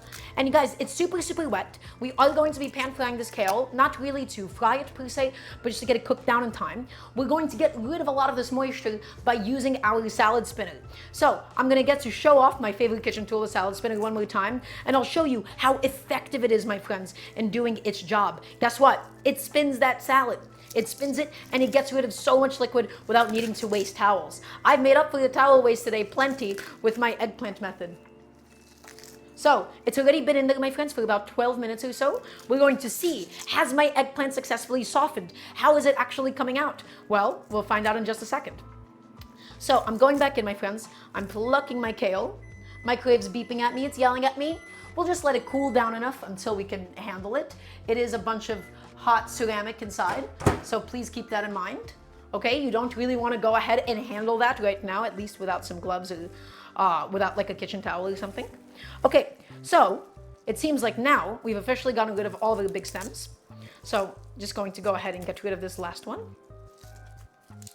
And so my friends, we're going to salad spin this in batches as well, because as you may notice, this is taking up a lot of volume. It's taking up a lot of space here. So here's all that we do. We go ahead and we throw in a little bit of kale, And we're going to be using my favorite tool once again, guys, the humble salad spinner. It is so efficient, it is so quick, and it is so satisfying to use. We're going to drop it on in, and I want you to watch this. I want you to watch this right now. I want you to see how much liquid comes out. Can I please get a yes, chef, from everybody watching? I love salad spinners. I love lettuce. Well, I don't love lettuce, but I really like using it for lettuces, and I love using it for fresh herbs. So, guys, even with just a few spins, and this was not the full extent of the spinning I could have given it, I would like you to please observe the sheer amount of liquid that has now come out of these bad boys. And the answer is, that's a good amount. That's enough that it would splash with oil in the pan and whatnot, right? So let's get it out of there. Let's drain it off. And let's go back in and keep doing these batches till it's all done. It's a good amount of water. And then you want to just kind of flip it over on itself. That really, really helps the process out.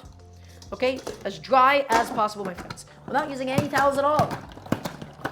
Spin it, spin to win. Spin to win, my friends. Keep it going.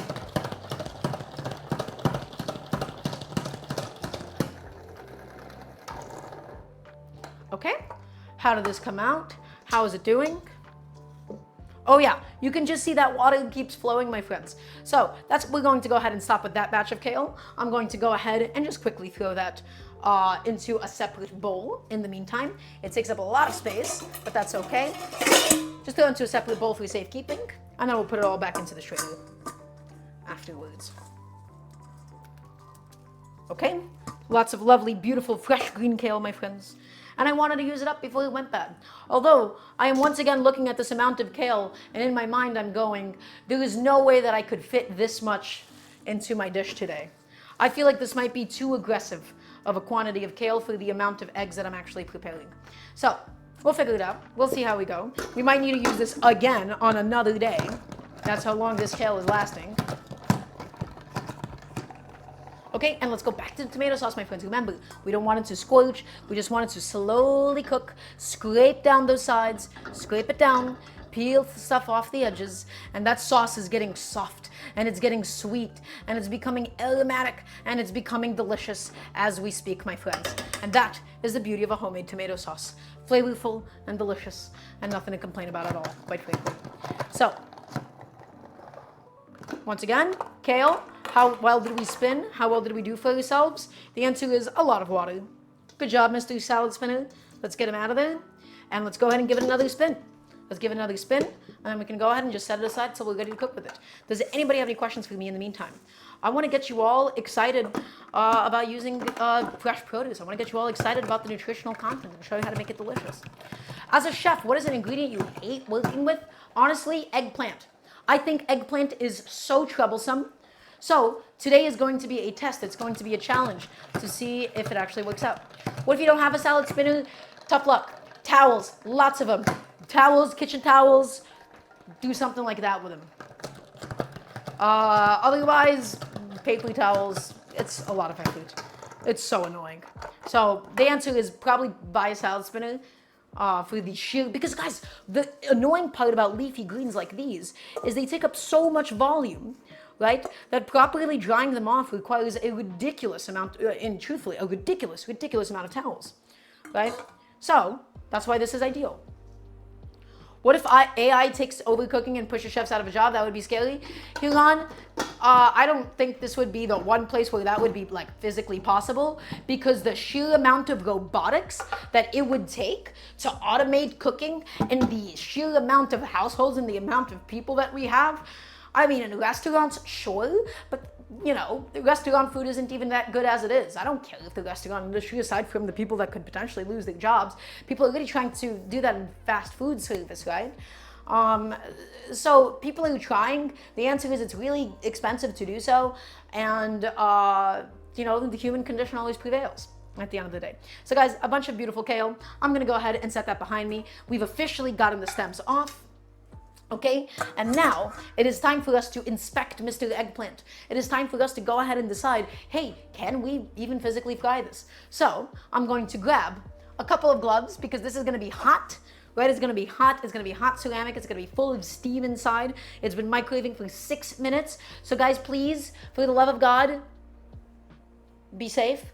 Okay, get your paws inside of some gloves, and I'm going to go ahead and see how my eggplant did for me in this case today. So, how hot is this plate actually? Ooh, I can feel it radiating off the top here. Okay, so let's find out. We open it up. It's gotten nice and steamed. It's gotten nice and soft, right? That's what we're looking for. You see that little guy? That's exactly what we want, my friends. This is perfect. This is perfect. It shrunk down. This is exactly what we wanted to see happen. Okay, very, very good. The eggplant, we got rid of some of the moisture inside of it, and we also collapsed it. Look, guys, it's collapsed. Exactly what we want, but it's not falling apart. Oh my God, is that all that it took? We'll find out. And then we'll give it a good pan fry, my friends. And if all went well, it's not gonna soak up the oil. That is what I wanna see happen. I wanna saute this eggplant, and I wanna fry it, and I wanna see it not soak up oil. So that's what will need to come into question after this. Okay, this plate is almost cool enough to handle. This one, not so much. In that case, and you can see that it almost dyed the paper towel slightly. So yes, I'm quite already happy about this method. I'm already pretty confident in how this is going to go. And the paper towels did a good job of getting rid of a lot of that moisture. Totally using this next time I make moussaka. Oh yeah, snap cap, especially for something like that, because you have so much eggplant that you would need to fry, that I think this is honestly just peak. This is really, really good. I'm very happy about this. Now, I am curious if I could just reuse the same paper towels, but my concern there is that they're so saturated with water that it would then result in a mushy eggplant that has soaked up all of that liquid. So, you know, I'll buy more paper towels or something, I think is what I'm gonna have to do. So the amount of paper towels that have gone to waste, and the fact that this still needs to be done in batches, is pretty annoying. But guys, this collapsed the eggplant beautifully. This did exactly what I needed to. I'm very, very happy about that at the moment, and that's going to let us saute it without it hopefully soaking up some oil. So, in the interest rather, of continuing to experiment, I'm going to just flip that bad boy over, and we're going to get the rest of the eggplant on there. So, King Shiva, we're almost there, right? Almost. The real test is going to be how well they end up frying. If they fry well, then we'll be all set. That's the really, really important stuff. So, next batch of eggplant. Going in, and we need to go ahead and heavily season it with salt. Again, to both season the eggplant, as well as to help facilitate pulling some water out of it. So, season it up from nice and high. Beautiful. And let's go ahead and flip these bad boys over. Flip it all over. Doesn't have to be perfectly evenly seasoned or anything. It's all gonna get cooked down, my friends. Get it in there. Okay, excellent, beautiful. And hit it with some more salt. And then we'll arrange it and put it back on. A little bit of salt. Excellent. Amazing. This is so much easier also than squeezing out the eggplants. You could theoretically salt them and let them sit with the salt for about 35 minutes to do the same thing. But honestly, I don't think it does it as well. I've done that method so many times, and it has done nothing but lead to pain and agony. And still the eggplant soaks up oil, and we still waste a lot of paper towels. I think the microwaving method might be it. This might actually just be the perfect way to go about something like this. So pack them in, my friends. Pack them in nice and tight. Get them nice and close to each other, nice and comfortable with one another. And I'm going to go ahead and grab a separate plate. And we're going to do the same exact thing to them. I have a plate right here that I could... I'll just get another plate. I'll just get a fresh plate. And we'll see how that ends up going. So does anybody have any questions for me at the stage? This is going to go back on in for 5 to 6 minutes. 5-6 minutes was the perfect amount last time. 6 minutes maybe this time around, because these are thicker eggplant slices. Press it down nice and heavily, and 6 minutes it goes, my friends. It's gonna get nice and soft, and it's gonna be perfect. So, my tomato sauce. It's been slowly cooking down this whole time, my friends, on a nice low heat. You can see that the oil is beginning to rise up to the top. Now would be a really good time for us to taste the tomato sauce. Let's give it a little taste. Let's see how she's doing. Right? And I want to continue cooking it so that it continues to develop flavor. Give it a little taste. It should be spicy. It should be sweet. And that it is. It's wonderful. So, Tarina, the only times I use paper towels, if I reuse them again, if it only like wiped off some water. Otherwise, I consider myself quite wasteful with them, which I really wish I wasn't. Guys, that is a really good tomato sauce right now. It is wonderful, but imagine the tomato sauce in a little bit of time. So, we don't need it to be this thick though, is the only thing. right? We're not just evaporating it to concentrate the flavors, we're trying to also caramelize a lot of the sugars that we have on the bottom. If it gets too dry and too pasty, it's going to be too dense, it's going to be too thick, and it's not going to be smooth and saucy. So in goes a little splash of water. Okay, and I could probably take this and transfer this to another burner, because right now, my friends, we're going to begin heating up the pan so that we may fry our eggplant. So again, the goal, can we achieve it? My goal is to get beautifully fried eggplant that does not soak up a lot of oil. We microwaved it, we did exactly what we needed to do. Okay, we want to get it nice and browned, we want to develop that flavor, and we want to fully cook it through at this stage, my friends.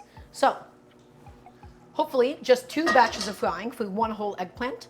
I'm taking this, I'm heating it up on a medium-low, and once again, if the eggplant does soak up some oil, we would want it to be some olive oil, ideally, right? A little bit of olive oil goes in, and so again, I will only want to use a little bit, just enough to coat the bottom, and we'll see how that ends up going.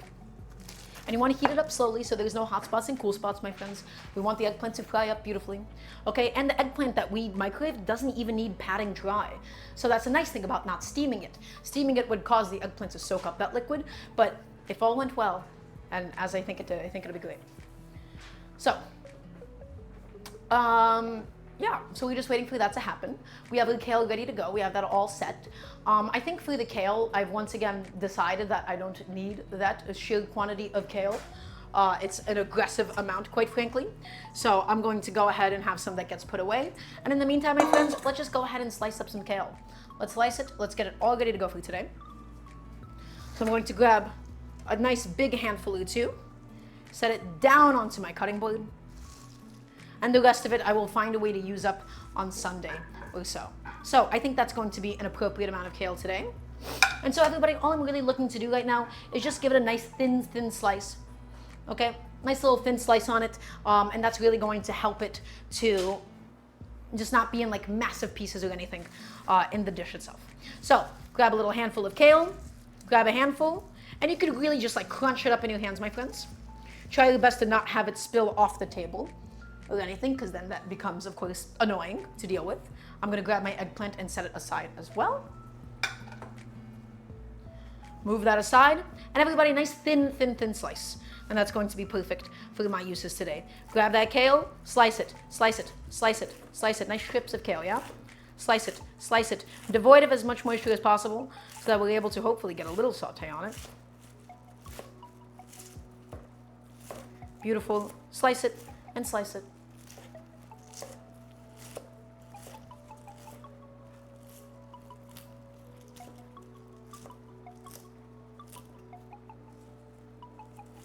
Okay.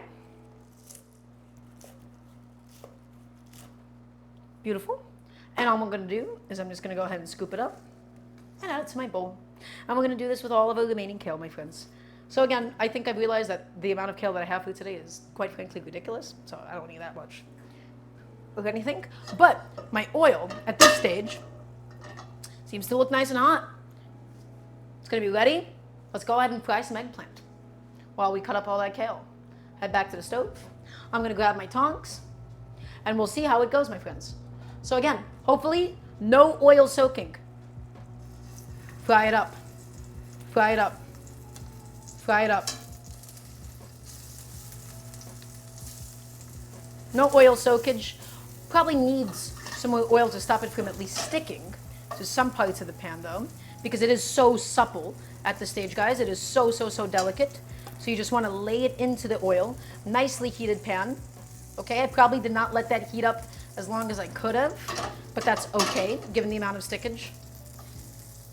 It'll be okay. It'll all work out, my friends. Add it in and let it fry. And let it fry. And let it fry. Excellent. So now is the test, my friends. Now is the test. We'll see how it comes out. We'll see how it goes. This is the definitive moment where it all comes together. My other batch of eggplants is currently microwaving. We'll see. So, let it go. Let it do its thing.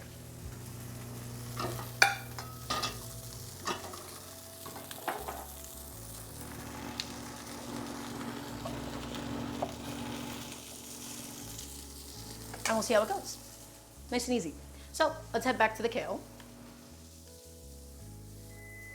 And everybody, we're heating this up on a nice medium heat or so. We want to fry the eggplant. We definitely don't want to scorch it or anything. And I think a fish spatula would be the best way to turn it over itself. So, next handful of kale. Nice, thin slices all the way through.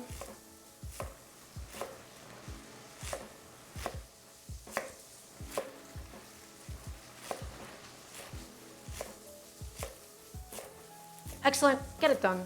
Get it processed. And let's go ahead and do the rest of this handful. And we'll turn the eggplant over, see how it's frying up, check on it, stir up my tomato sauce. We have a lot of elements that we need to juggle at the moment.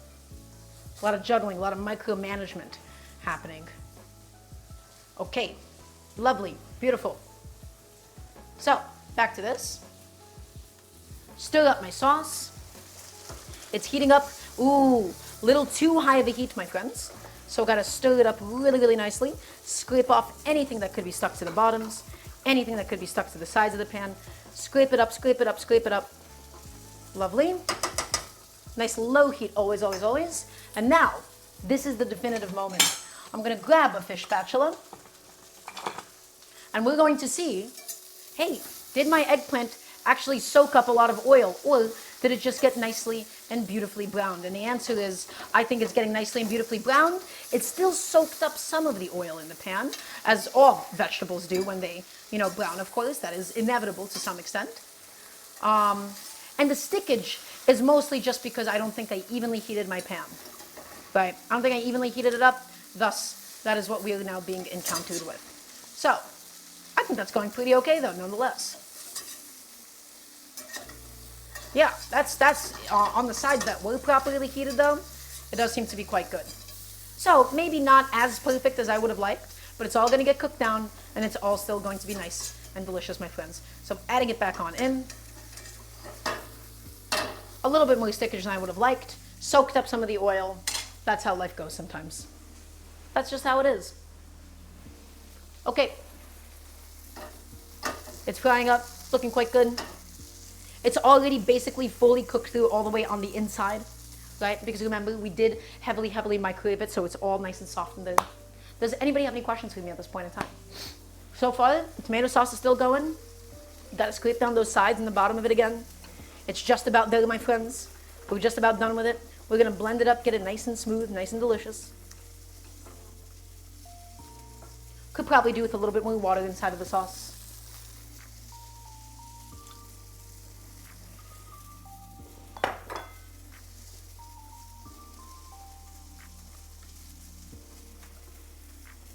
Just to help get it back to the viscosity that we're looking for.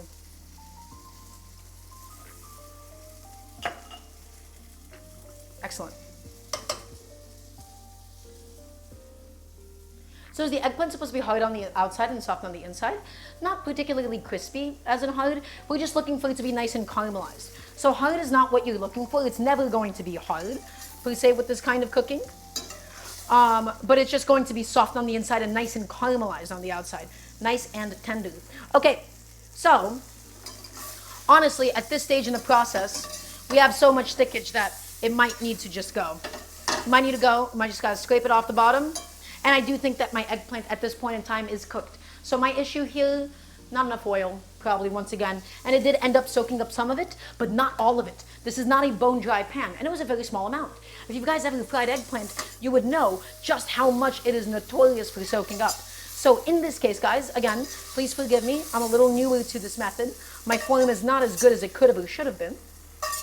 So I still got to figure it out, and I still got a little bit more fine tuning to do on it. But right now, I have to say, I am already quite happy with how little oil it soaked up compared to other times. So just scraping off some of the burnt bits off the bottom so they don't find our way into the food. We're going to add in more oil, and we're going to lay in the next eggplants, my friends. Again, eggplants continue to be troublesome for me. They continue to be a little bit annoying in all contexts. The only time that it has not been annoying is when they got steamed for like Korean steamed eggplants. So back with some water, back with some oil, excuse me. Get it in there. Okay, and we don't have to really worry about the stuff off the bottom. It's just going to be a little annoying to clean up after, but it's going to be okay. So oil in, we're going to get it nice and heated up, and I'm going to pull out the next batch of eggplant to get it ready for the same kind of cooking. So please don't splash on me, thank you. What's my favorite kitchen gadget? Either the garlic press distant legacy or the salad spinner. Both of them I do truthfully love dearly. Dearly, dearly. Okay, next batch of eggplant, my friends. Gonna be going on, gonna be going in. It's been steamed, it's been microwaved. It did everything that we needed it to do. I'm going to quickly just get rid of that. Okay, and it's time to fry them. Let's get them onto the pan, my friends. Honorable mention for the bench scraper, that's right. Although I feel like a bench scraper more than anything is less of like a gadget and more like a tool. Gadgets I think have like some mechanical element to them, at least in my mind with the way I think of the definitions. So add it in, and fry those eggplants, baby. Get it all in there. Get it all inside. Get that oil nice and evenly distributed around the pan. Hopefully it should be a little bit hotter now. I don't think I just heated it up long enough the first time around. Let's get that eggplant. So, still requires batch frying. Still sincerely less frying than if we were to fry these completely raw. I don't think I used the word sincerely there, but I'm just trying to say it's genuinely easier already, but still a little bit more troublesome than I would like. So we still got some testing. We still got a little bit of figuring out to do. This batch is going to be a little bit cramped inside, but I just kind of want to get it done at this point. Done and out of here. Get it done, get it gone. Thank you very much. Wonderful. And let's go ahead and throw away all of those towels. Does anybody have any questions for me at this stage of the process? Frying them up, getting them there, getting them nice and cooked. Nice and beautiful and golden, my friends. Look how golden that eggplant is. Excellent. Not as much sticking this time around, which is exactly what I wanted to see. And get it frying. I'm going to go back to my sauce, stir it up, stop it from sticking, and you know what? We could even say that the sauce is done at this stage. The sauce is cooked down long enough. It's nice and delicious. It's nice and sweet. The tomatoes have completely collapsed, essentially, at this point. Adding in a little bit more water and adding in my fresh vine tomatoes. Because, my friends, we're going to let it cool down for a second, and then we're going to blend it up, and we're going to blend it up nice and smooth. How did I start learning to cook? I'm entirely self-taught, distant legacy. As a kid, I watched a lot of Food Network. I watched a lot of food content, especially on YouTube. And I just taught myself slowly over time. That's all. For a very, very long time, since I was 7. So, eggplant, frying up beautifully, looking excellent. Let's go ahead and give these bad boys a good old Daramgar flipping session. Right? Nice, golden, soft. That's what we're looking for. Eggplant, you don't want it to have texture, by the way. You don't want it to be crispy unless it's the breadcrumbs on the outside that are crispy. Eggplant, you just want it to always just be nice and soft and nice and creamy on the inside. That is the ideal that we strive for. So, a little bit of extra oil seems to have done the job on what we're looking to accomplish. I wonder if I could have just used a little bit more steaming or a little bit more microwave cooking and it would have come out perfect. I do wonder. Right? That looks pretty good. Do I have a favorite gemstone? Rubies and onyxes. Because they're red and black here on Queen. That's it. Pretty simple for me, I think. Very like, oh yeah, I guess that like makes sense now that I said it right. So, frying that up. The next steps, my friends, after this is done, we're going to fry the kale a little bit. And frying, I'm using the word loosely here. We're more so just going to cook it down until the kale is soft enough that we can mix into everything. Then we're going to drain the chickpeas, make the sauce, and bake the eggs. While the eggs are baking, by the way, everybody, really quickly, take your feta cheese and add it to the freezer. I want feta cheese as a lovely garnish, as a lovely topping. Your feta, it's so soft that if you try to take a knife to it, it doesn't crumble. The best thing that you can do, stick it into the freezer for 20 to 30 minutes or so. Okay? You don't want to make a block of ice, of course, but it really does go a long way. So, eggplant. Beautiful. Out. Eggplant. Out you go. Excellent. Get that little chunk of flesh out of there as well. Eggplant. Off you go. Eggplant off. Amazing. Eggplant. Eggplant. Cool. Eggplant. Eggplant. Whoop. Hello.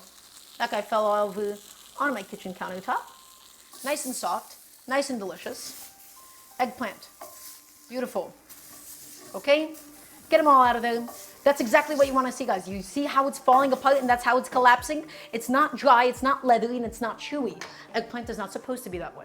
So, really quickly, I'm going back in with my fish spatula, right, just to get rid of any of these little tiny burnt bits that would not make for good eating if it gets integrated into the kale. That would just not be pleasant for anybody involved, kale or eggplant or otherwise. Pan, kale, that's it. Just gotta get it cooked down. My sauce is salty, my eggplant is salty, all of my components are salty. I'm just throwing a bowl on it as like a pseudo lid for like a second, just to help steam it through. My goal is just to get the kale cooked down, everybody. Okay, so take it, throw it inside, steam it. We don't need to really add a lot of salt to it or anything. My sauce is really salty, my eggplant is salty. Okay, so let it go and let it do its thing for just a few seconds, and that will help it to wilt. And that's what we want. Take it, flip it over, and we'll throw that bowl right back on top of it. With a metal bowl. Please don't do this with a glass or plastic bowl. I can do this because this is a stainless steel bowl. I don't have a lid for this pan, and all we really need to do, my friends, is just to collapse the kale. We're just looking to collapse it and get a little bit softened, of course. So, what do we actually have left? Well, we got to blend up the tomatoes. Next, I also need to preheat my oven. We're going to do about 400 degrees or so. It does not take long at all for the eggs to cook once we do get there, my friends. So 400 degrees. Okay, in fact, I could probably just use my little toaster oven instead of breaking out the big oven. So let's go ahead and do that. I'm going to go ahead and preheat that, my friends. Get it going, get it happening, because soon the assembly will begin.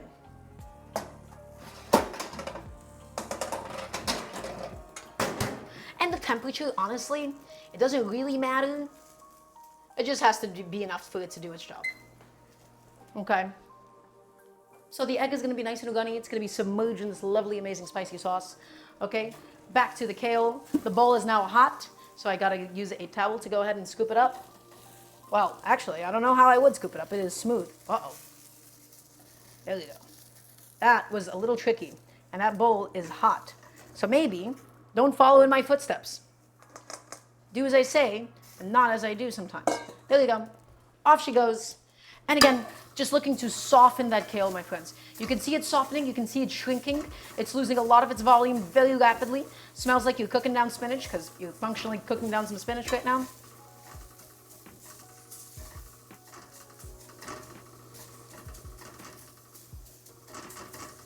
Excellent.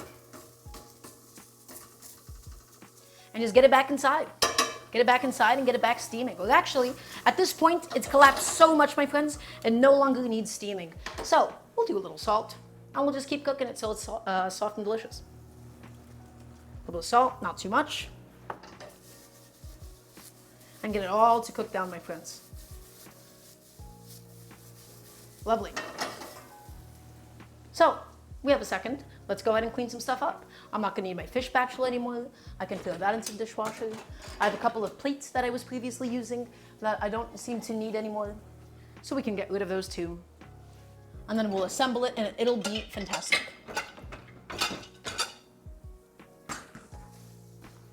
Move it around, get it cooking.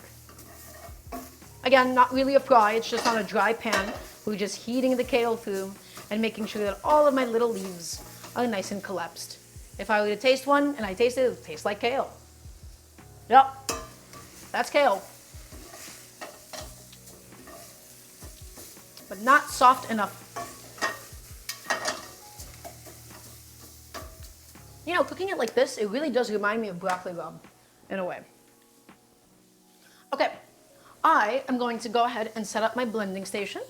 We're going to make the sauce, then we're going to drain the chickpeas, and it'll be delicious.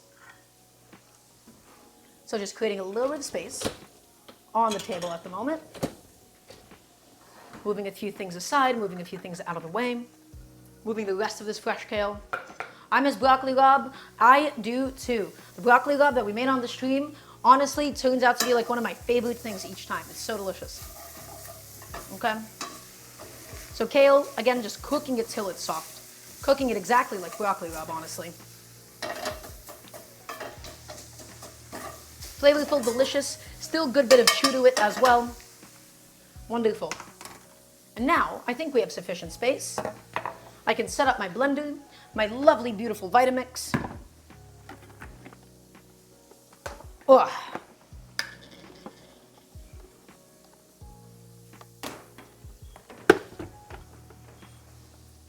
Wonderful.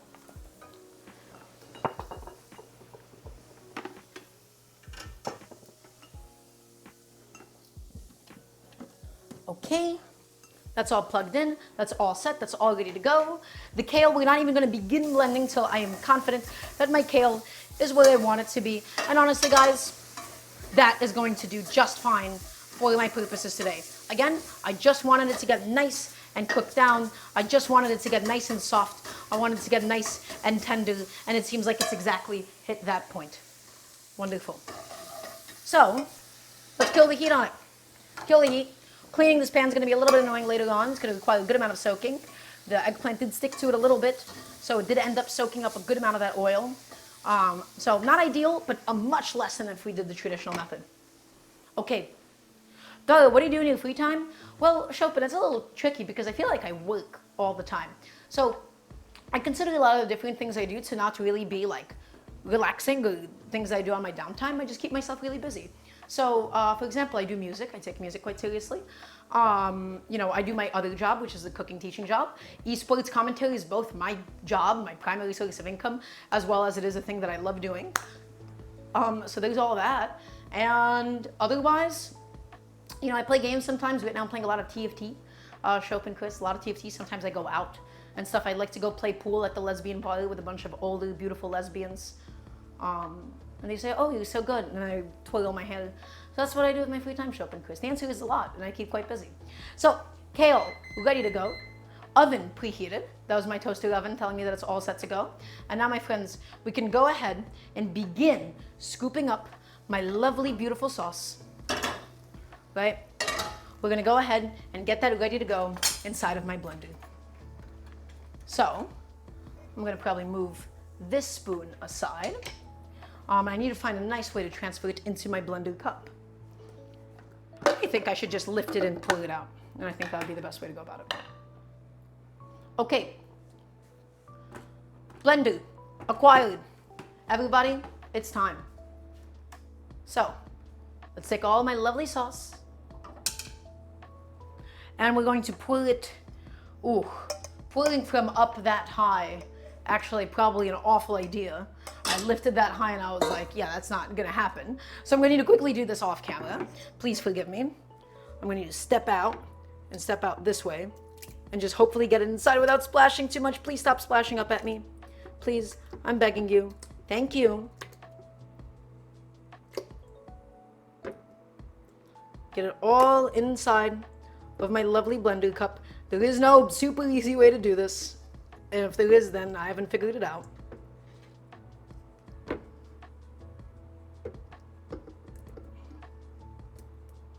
Okay, almost done. Please forgive me for stepping away, everybody. I'll be back with you in just a moment. Okay. Excellent, amazing, delicious, in fact. So everybody, this is my tomato sauce. Charred tomatoes, fried chili paste, garlic, onion, salt, pepper, and really, really simple. And we added in some just charred but not cooked vine tomatoes towards the end. Let's set it in. Let's go ahead and cap it off.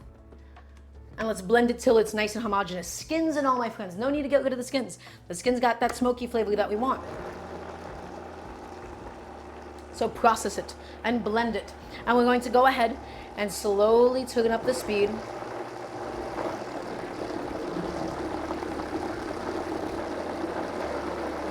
And keep it going.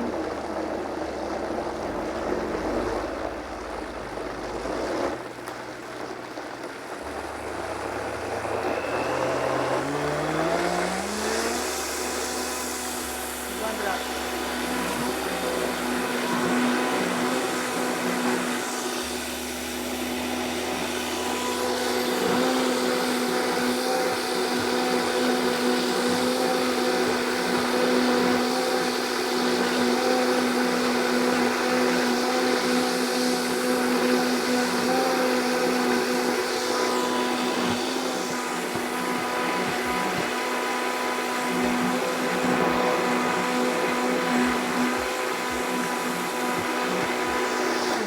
that's it. And that's our sauce. The Vitamix did a really good job. It processed it up for us. It got it nice and smooth, nice and silky.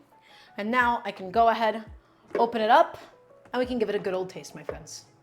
So, tap, tap, tap, tap, tap. Get all of that out of there. All of it away. Thank you. Guys, that is a really good tomato sauce. That is sweet, that is spicy, and it's smoky. How'd I find a lesbian boy? Abigail Lilac. I live in New York. Multiple of them. Well, not a lot, but it's one of the only places that really has them. There's not a whole lot of them. Guys, the sauce is done. Almost everything is done at this stage. The last thing that we need to do is drain those chickpeas, get them ready to go. We're gonna combine all of our ingredients, and then we're gonna do one recap session before we go ahead and we put it in. So, back to the cutting board. Ooh, I have a little tomato sauce in my head. Back to the tomato cutting board, we go, not the tomato board. And we're gonna grab our chickpeas. Grab them, open them up, and strain them. We don't even have to really rinse out the water or anything. We'll just strain it into a little bowl. Excellent. Set it, and in she goes. Lovely. Let's go ahead and get rid of that can. And we don't need this many chickpeas for today, my friends. So this is purely just if we have some extra that we wanted to go ahead and use. Big fan of chickpeas, that's right. Welcome in, Kaze. Hope you're having an amazing day today. Everybody, it is time for us to officially begin assembly.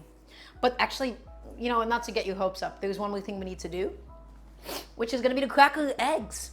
I'm gonna grab a little tiny bowl to go ahead and get that done. I like to crack them in separately, guys, because if you put the shell directly into your dish, into your baking dish, you do heavily risk getting some shells inside of the sauce, okay? So it's so much easier to just simply crack them separately. I have 4 eggs here. That's gonna be about like 2 portions overall, maybe like 3, 4, depending on like how many eggs you wanna eat. Eskia, thank you so much for the raid. Welcome on in. I hope you're having an amazing day today. Okay, so I have this cute little baking dish that I was originally planning on using.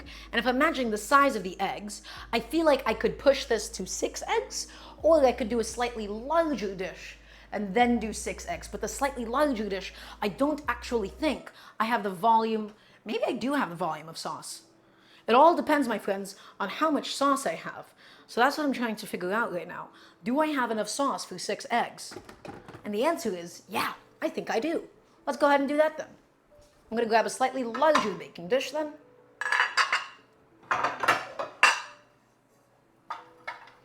That will be perfect. Okay, everybody.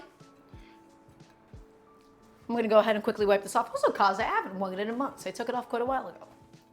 So, now begins our assembly, my friends. So first goes in, and the eggs I'm gonna just precariously keep on my cutting board like so, right? It might be a mistake, it might not be. We'll see, we'll figure it out. Okay, beautiful little baking dish that we have here. Quickly just gave it a wipe off. Seems to have some other particles on it. I think I should wipe it off one more time. Is exclamation mark menu not working for anybody? Oh no, it's because the MooBot. It's because MooBot already just said something. Thank you, Trashcan Cat Mom. Really appreciate it. So, guys, my charred tomato sauce, fried chili paste, tomatoes, little cherry tomatoes as well, garlic, all of it just gets poured in. Well, actually, I still have a few bits that I think I gotta wipe off really quickly. So, excuse me. Got them wiped off, got them out of there. Okay, in goes my sauce. Thick, spicy, rich, creamy, and smoky, my friends. Made with love and care and attention, okay? Delicious. Quickly wipe that off.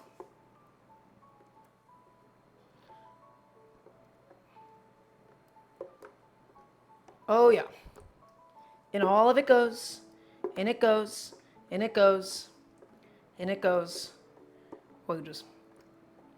You know, all that sauce goes, my friends. We do not want to waste any of it right now.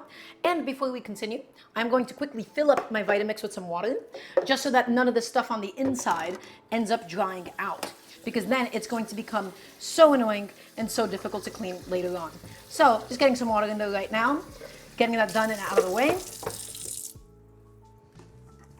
Next, all of my fried eggplant goes in, and we're just going to mix it into the sauce.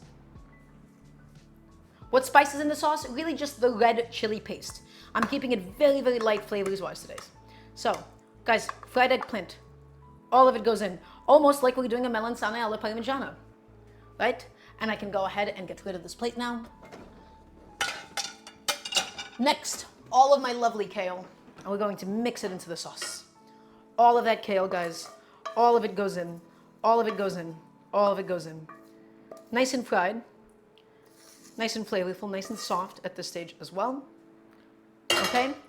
And we're just going to mix all of our ingredients in together. The eggplant with the tomato with the kale. Then we'll add in our chickpeas.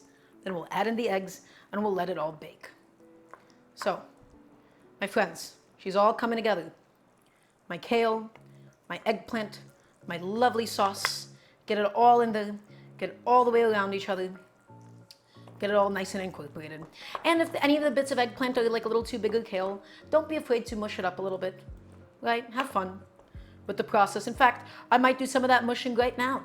I might do some of that right now before I add the chickpeas, because I don't want to mush my chickpeas into anything. Okay? There you go. There you go. So, a little bit sloppy, but that's okay. That's how food just is sometimes, my friends. So get it in there and get it mixed up. And we're going to next add in a good amount of chickpeas for our protein element, my friends, because I want a nice, delicious, balanced meal. Adding in chickpeas, and I'll be saving the rest of it for a later usage, because I don't want the chickpeas to particularly dominate, especially because they're canned chickpeas, and canned chickpeas, in my experience, they have a little bit of that unpleasant canned flavor to them. Okay? So, that's all of that inside so far, my friends. Let's get all the chickpeas now gently mixed in to the sauce, into the eggplant, and into the kale. Right, into all the corners, into all the edges. Get it all mixed in. Lovely. Okay, everybody, it is now going to be time for us to begin adding the eggs. A lot of fiber. Oh yeah, that's right. That's what I was going for today. I want a lot of protein, I want a lot of fiber, I want it to be nice and delicious, and I want to not have something with meat in it all the time. You know? So spread it out, spread it out, spread it out. Excellent. We're going to make some divots, rough divots. Does not have to be perfect. The sauce is going to slide in, so it's okay for the ceramic on the bottom to be exposed, in this case, guys. So make those divots. This is where your eggs are gonna go, right? Just roughly have it in mind where you wanna put them. Okay? Next, let's crack an egg into each of them. Don't do it directly into the dish. You wanna do it separately. So first, into a separate little bowl, my friends, crack it to make sure that your yolk didn't split, because if we have a split yolk, it's not gonna make for that good eating. And add it gently into one of the divots at a time. Add to the divot, and it's okay if some of the egg white spills out like that. That's totally fine. That's totally chill. Okay, so let's go ahead and do the next one.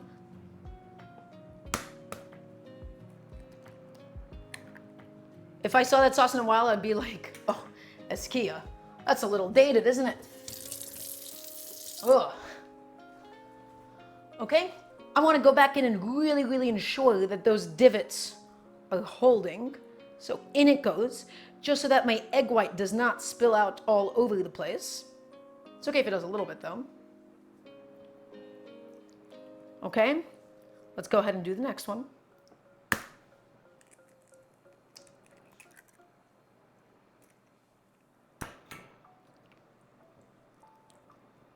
Add it on in. Beautiful. Excellent. I need a place to put this. Ah, thank you. Next one, and then I gotta get 2 more eggs from my fridge. We're gonna get nice, runny, beautiful yolks today, my friends. And it's gonna be glorious. And the reason we don't want the egg whites to spill all over the place is because they'll just make the top of it slightly messy. It's not gonna be like bad eating. It's just going to kill a lot of the visual impact of what we're looking for with a dish like this. So, open up that crevice, open it up, and plop it in. Excellent. 2 more to go. I'm gonna go ahead and grab 2 more eggs out of my fridge.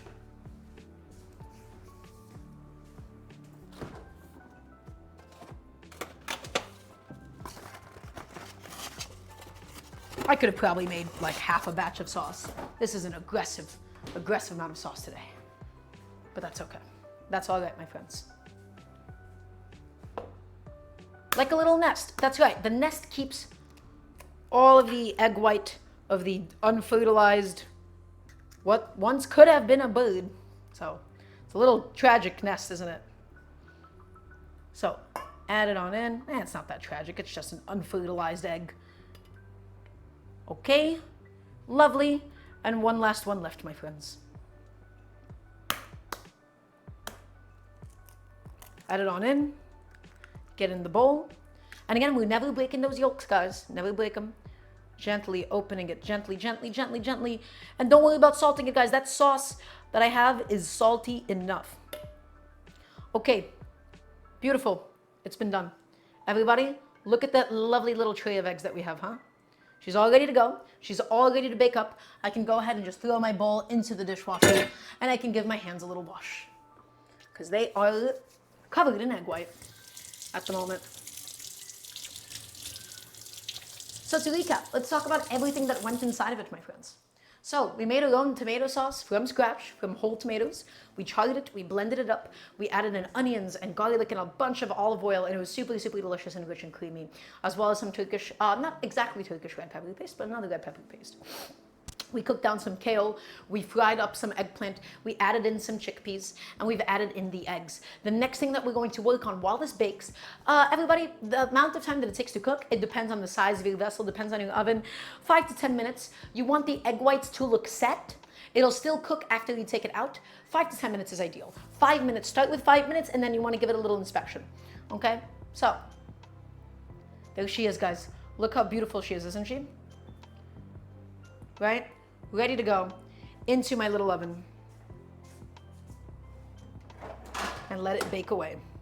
And let it bake away and let those egg yolks get nice and set and lay it inside, my friends. Okay, we have made a massive mess in the kitchen today, quite frankly. And so right now I'm inclined to clean up a few things, but first, 5 minutes on the clock. 1, 2, 3, 4, 5.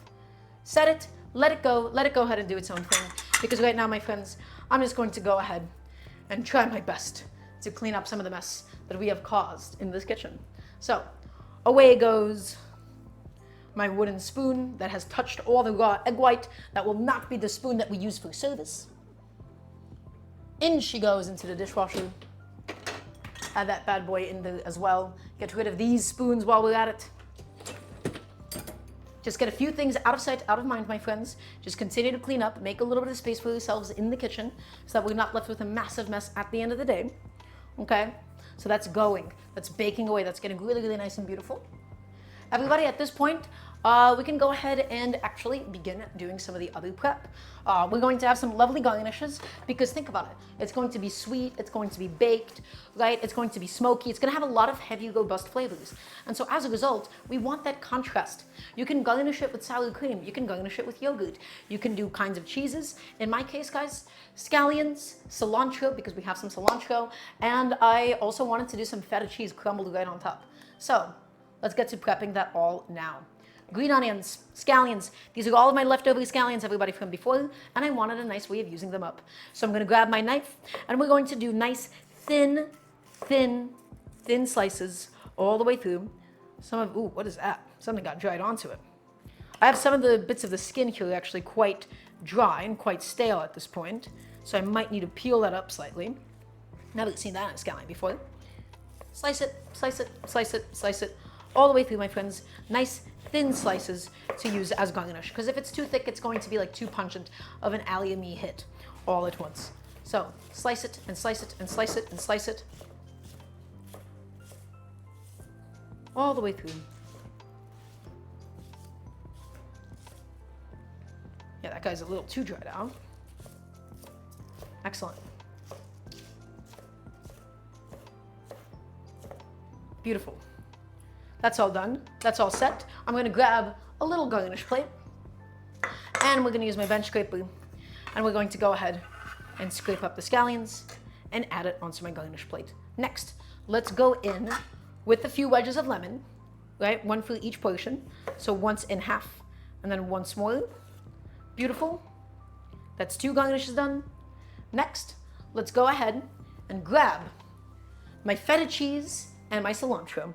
The reason why I'm using cilantro, again, just because I already had some. And I also have some pickled jalapenos too left over from the previous stream, and I thought that would be a really nice way of using a few of them up. So, cilantro. Where does all the foodie go after your stream is done? Well, the answer is in my stomach, as well as my lovely roommate's stomach, right? Because I'm making home food. I'm making food that I eat throughout the week. So all the cooking that you guys see on the cooking show, I do this 3 times a week. That is basically all the cooking that I do unless I run out of a certain leftover. In which case, then I usually do something very quick and I do rice bowls. This is a home cooking show and it fits into my eating routine at home. So grab that.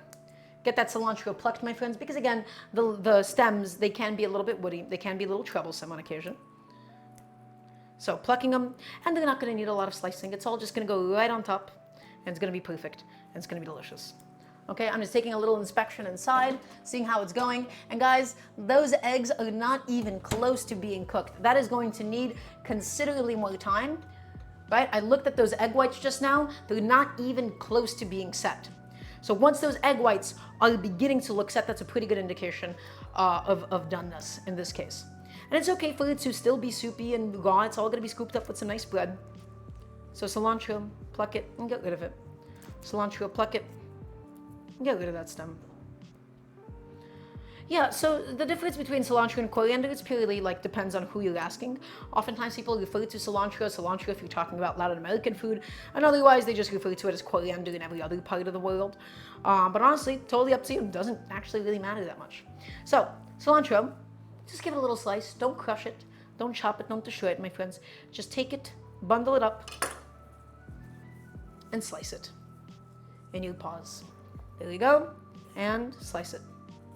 Slice it, and slice it, and slice it. And if you have the cilantro soap gene, I mean, guys, honestly, the best thing here would be parsley. I didn't have parsley, right? Parsley would be the most in line with the fact that this is very heavily Turkish inspired in a way. So just one little slice through just to make sure we don't have any massive chunks of leaves or anything. It is baking, right? It's on the bake setting. Okay, I was just double checking that that was the case. Cilantro, throwing that right on in there. Excellent. Cilantro scallions. Next, I'm going to go ahead and grab some chopsticks, and we're going to get a few little bit of my pickled jalapenos, my friends. And this is all just going to go on top as a lovely garnish. Although, honestly, these eggs have enough spice in them. I think I went a little too heavy with the chili paste, that I don't feel that inclined to go in with more of, say, the pickled jalapenos. So I'm not going to do it. We're not going to do it. We're not going to do it. I'm just going to go ahead and throw these bad boys back into the fridge.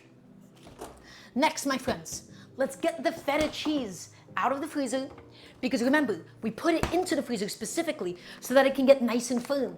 Soft cheeses, they crumble up when you try to slice into them. I want lovely little crumbles of feta, so my friends, giving it a bit of a pre-freeze goes a super, super long way towards that. So, feta block. Of course, this is an aggressive amount of feta that we don't really need today. Come on, there you go. Let's go ahead and hack off a nice, sizable chunk of it for today. And this is just to give it a nice little salty finish at the end.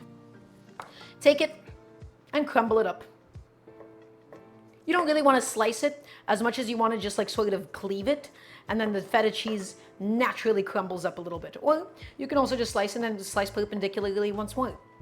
When it's this cold, guys, it gets nice and firm, and then it just perfectly gets cubed up like so. So take that and crumble it up. And we want nice little tiny crumbles, my friends. Okay? Because feta is so concentrated, feta is so salty, that if you just get a massive piece of it, it does tend to overtake everything else that you're biting into. Okay, so now I'm just going back in with my fingers, making sure that my pieces are nicely crumbled so they're not super, super dense or anything. Okay, lovely. And I'm gonna go ahead and put that onto a separate little bowl. The egg whites are just beginning to set. It's still going to need more time. So, still give it some time, give it some love, my friends, give it some energy, right? Let it go on and do its thing. And I'm going to grab a little condiment bowl and put it in there. Get into the condiment bowl. Excellent. I love my cute little condiment bowls. They're so convenient. They're so useful for so many different reasons. Okay, that's my feta cheese. Have one as a snack. Excellent. And everybody, these are my garnishes. I got some cilantro. I got some scallions that I wanted to use up. This is all about using up my existing leftovers.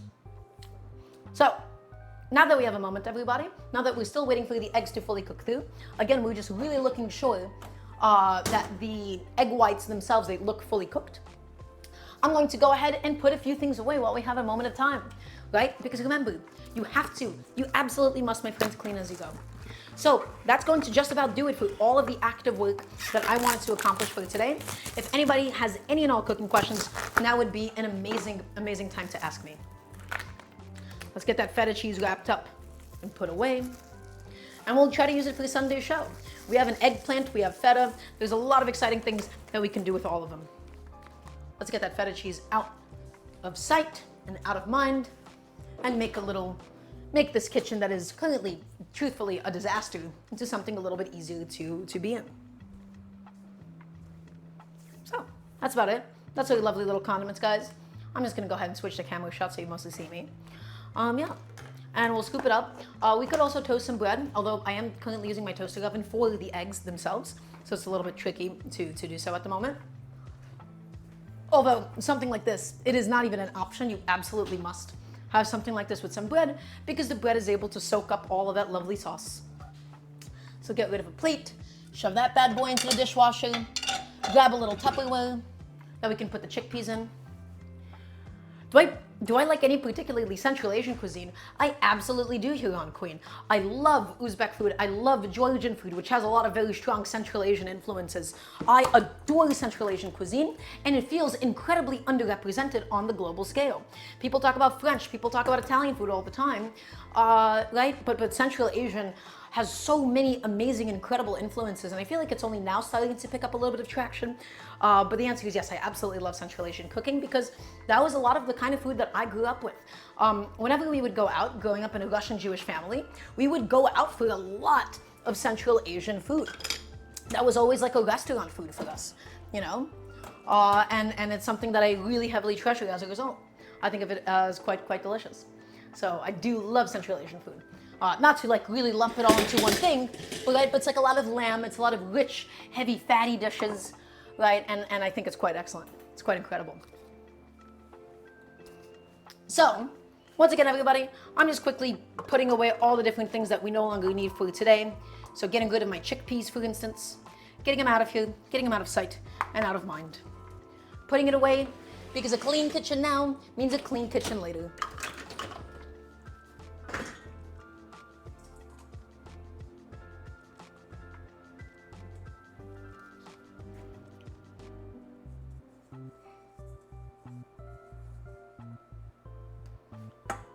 And getting rid of that bowl too while we're at it. I don't think I did the best today with minimizing the amount of like different bowls and surfaces that I've used. But that's okay, that happens sometimes. And I'll go ahead and grab a little Tupperware for it. A little lid, that is. Which I have to stand up on the step stool to even have a chance of finding the lids for. A tragedy, truly. It's so difficult being me.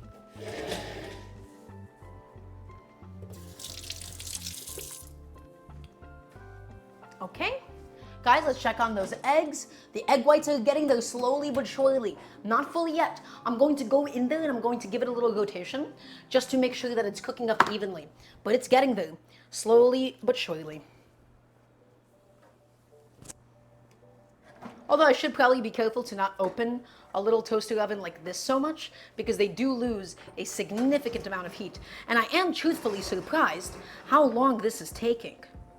Oh yeah, I mean, granted, I haven't baked an egg, like a whole egg like this, and a good amount of sauce in a long time, so it's been a little bit for me. But even then, I'm like, oh, I actually did not expect like my sauce, for instance, to crust up so much around it. I want it to be a lot saucier than that. That's okay, happens.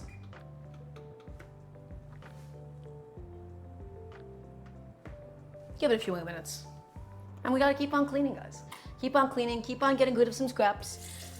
Just keep it going and make your life easier for later on.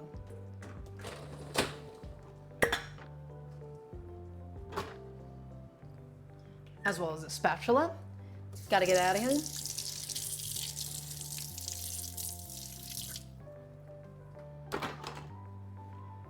Okay. My Vitamix, I don't think I'm gonna be washing this on stream. I like to demonstrate it. Oh no, I got some tomato sauce on my shirt. Ugh. Why do it in the toaster oven instead of the regular oven? Good question, Abigail Lilac. It's faster for it to heat up, and it doesn't use up as much energy. We don't need to use the entirety of the oven for today, right? And so in general, I do like to use a smaller oven, just because it's faster and less energy intensive. That's all. Okay, let's go ahead and get my chickpeas put away. And then I can also unplug this bad boy. Get him out of here while we're at it. And yeah, guys, while the eggs cool down and stuff, we will, of course, make a little bit of toast to go alongside of the meal today. Okay. All right, excellent. Going back in, checking on my eggs, seeing how they're doing, seeing how they're setting. Everybody, they're getting there. They need a little bit more time. The egg whites are still transparent. They're still transparent. They're still not there all the way, but it's getting there. It's getting there slowly but surely.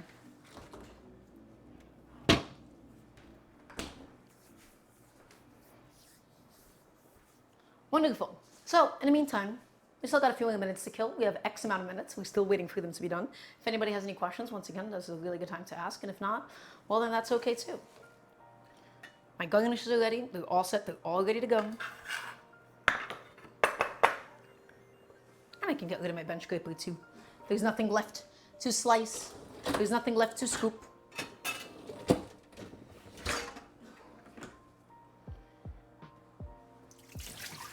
Pour all that tomato sauce out.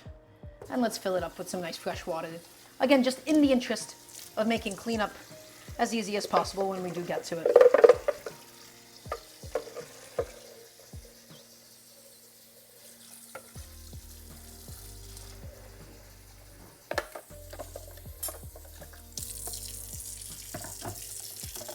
Wonderful. Who's the character on your shirt? I have no idea. All I know is that my shirt says, "Go with your cringe 9 to 5, I'll be gaming." But I don't know where this is from at all. Actually, I saw this on a stream and then I bought it on Amazon afterwards. Do I follow recipes or do you have your own? October's when everything here is things that we do ourselves. Everything here is just technique and theory. And sometimes I look at other recipes to get a sense of what they're trying to do and what they're trying to achieve. But never. Because the goal is just to help build up some, understanding of how and why things work the way that they do. Everybody, the eggs are getting there. They just need a little bit more time. I know that you want to see it. I know that you want to see it come out, as do I. But a second longer, please. And it'll be great, and it'll be delicious, and it's gonna get garnished with the feta cheese and the scallions and all of that stuff. It's going to be wonderful. You just have to trust the process, okay? So a little bit longer, and then we'll get there. So, in the meantime, what else do I got going on? Eggs are going. I gotta get my bread out for today, because again, you can't really have something like this without bread. I'm also gonna give my knife a nice little wash at this stage, just so that nothing really dries out on it.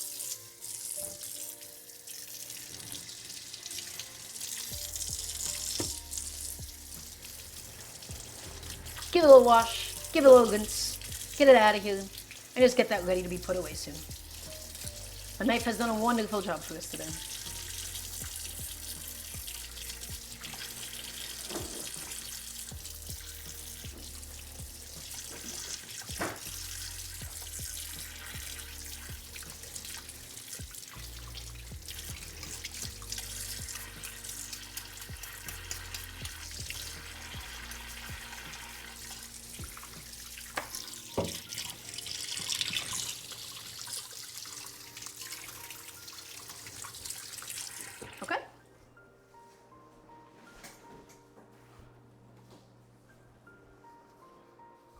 That's key. I'm glad I helped. That was the goal. That was the intention. So, I'm happy that I could provide in that case.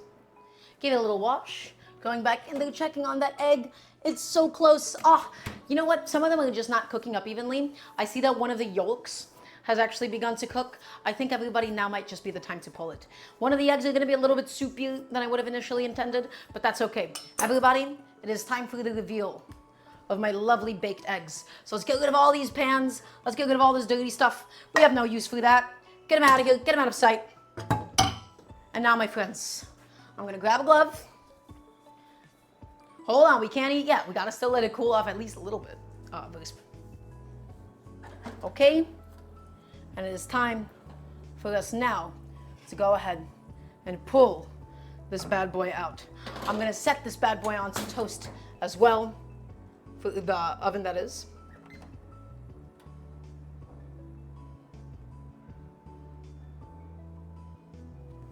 Excellent. And I'm going to get a couple of slices of bread inside. So that's the eggs. They've come out, but hold on, my friends. We still haven't garnished them. We haven't garnished it. We haven't done all the toppings on it that it demands. Okay? I'm just getting a couple of slices of bread into the toaster. Get it nice and crispy. Get it nice and warm. And now, my friends, we go on with some fresh cilantro right on top. Try your best not to hit those egg yolks so that we can see that little bit of yellow just peeking out. Let's hit it with the scallions, my friends. Let's hit it with the scallions. All of that lovely greenery just to help freshen up all of that sauce and whatnot. Okay? And last but not least, my friends, of course, our excellent feta cheese right on top. In all of it goes. In it goes, in it goes, in it goes. Just crumbled right on top to just finish everything off with a really nice, pleasant, salty bite.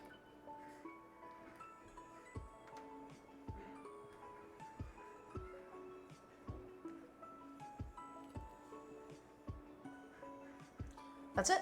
There she is. This recipe didn't sound good when you announced it, but it looks great. I know, that's what I was gonna say. It's not that particularly glamorous, but trust me, when it all comes together, it comes together. So now, we gotta just grab a little tiny bowl, a little teeny tiny bowl, and we'll go ahead and scoop some of it up for ourselves. Let's grab a ladle, and let's go ahead and pick the most beautiful egg yolk that we can find. I'm gonna say it's gonna be this one. It's gonna be this bad boy right over here. And we're going to go ahead and put it onto a little bowl with, of course, a generous helping of the sauce and kale and feta cheese and everything else that came on with it. Okay? It got garnished up. It has the eggplant. It has the kale. It has it all, my friends. So, I'm just going to do that. Have that be put aside for a second. Do you know why the eggs didn't cook how you wanted? Purely because of the positioning in the oven, Abigail Lilac. It has to do with the airspace and the fact that I kept opening it so much so that the eggs closer to the front didn't really cook in time. As quickly as I would have liked to, at least. Okay? So everybody, that's all set. She's all ready to go for us. Okay? And right now, I'm just getting a little bit of toast ready as well at the same time. So, getting it nice and warm. Getting it nice and delicious. We can head to our bowl. It doesn't look that glamorous, but it is filled with flavor, my friends. Egg and the sauce and the eggplant and the kale. I'm going to grab a little fork. And I'm going to go ahead and do a little bit of extra olive oil on top. Just like so. My toast should be ready to come on out.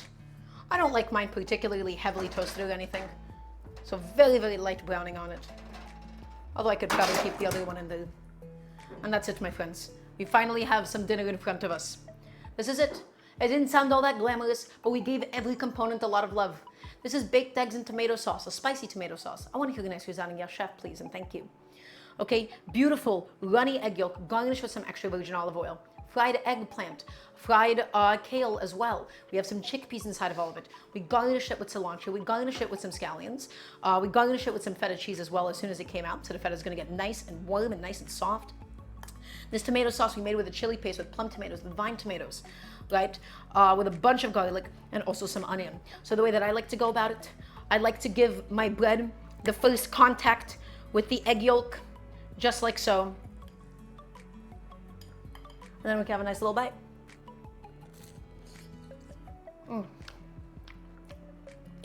Oh, that's good. Damn.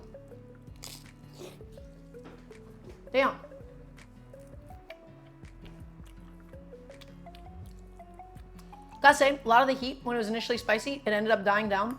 Everything got nice and balanced. It's kale, it's egg. Rated 1 through 10. I'd take another bite for that.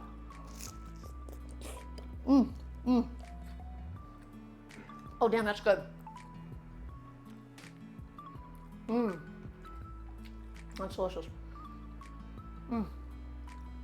1 through 10. I don't know how to be able to ascertain that. This is just wonderful. Maybe it's a little too one note, so maybe like a 7 or an 8. I feel like it can get like a little bit samey after a certain point, because I have to say this does everything for me that I kind of wanted to at this moment. It's saucy, it has so many chickpeas, it has the egg, it's full of fiber with the kale. That's lovely. And that's it. Everybody, thank you so much for watching. Thank you so much for being here. Thank you for being a part of the show. I'm going to see you all again this Sunday, 5 p.m. EDT, every Wednesday, Friday, and Sunday. And then we'll post another little updated schedule because we have a few things we got to update on. So everybody, thank you all for being here. I'm going to see you all in 2 days' time. And until then, just be well, be safe, and I'll see you soon. Bye-bye.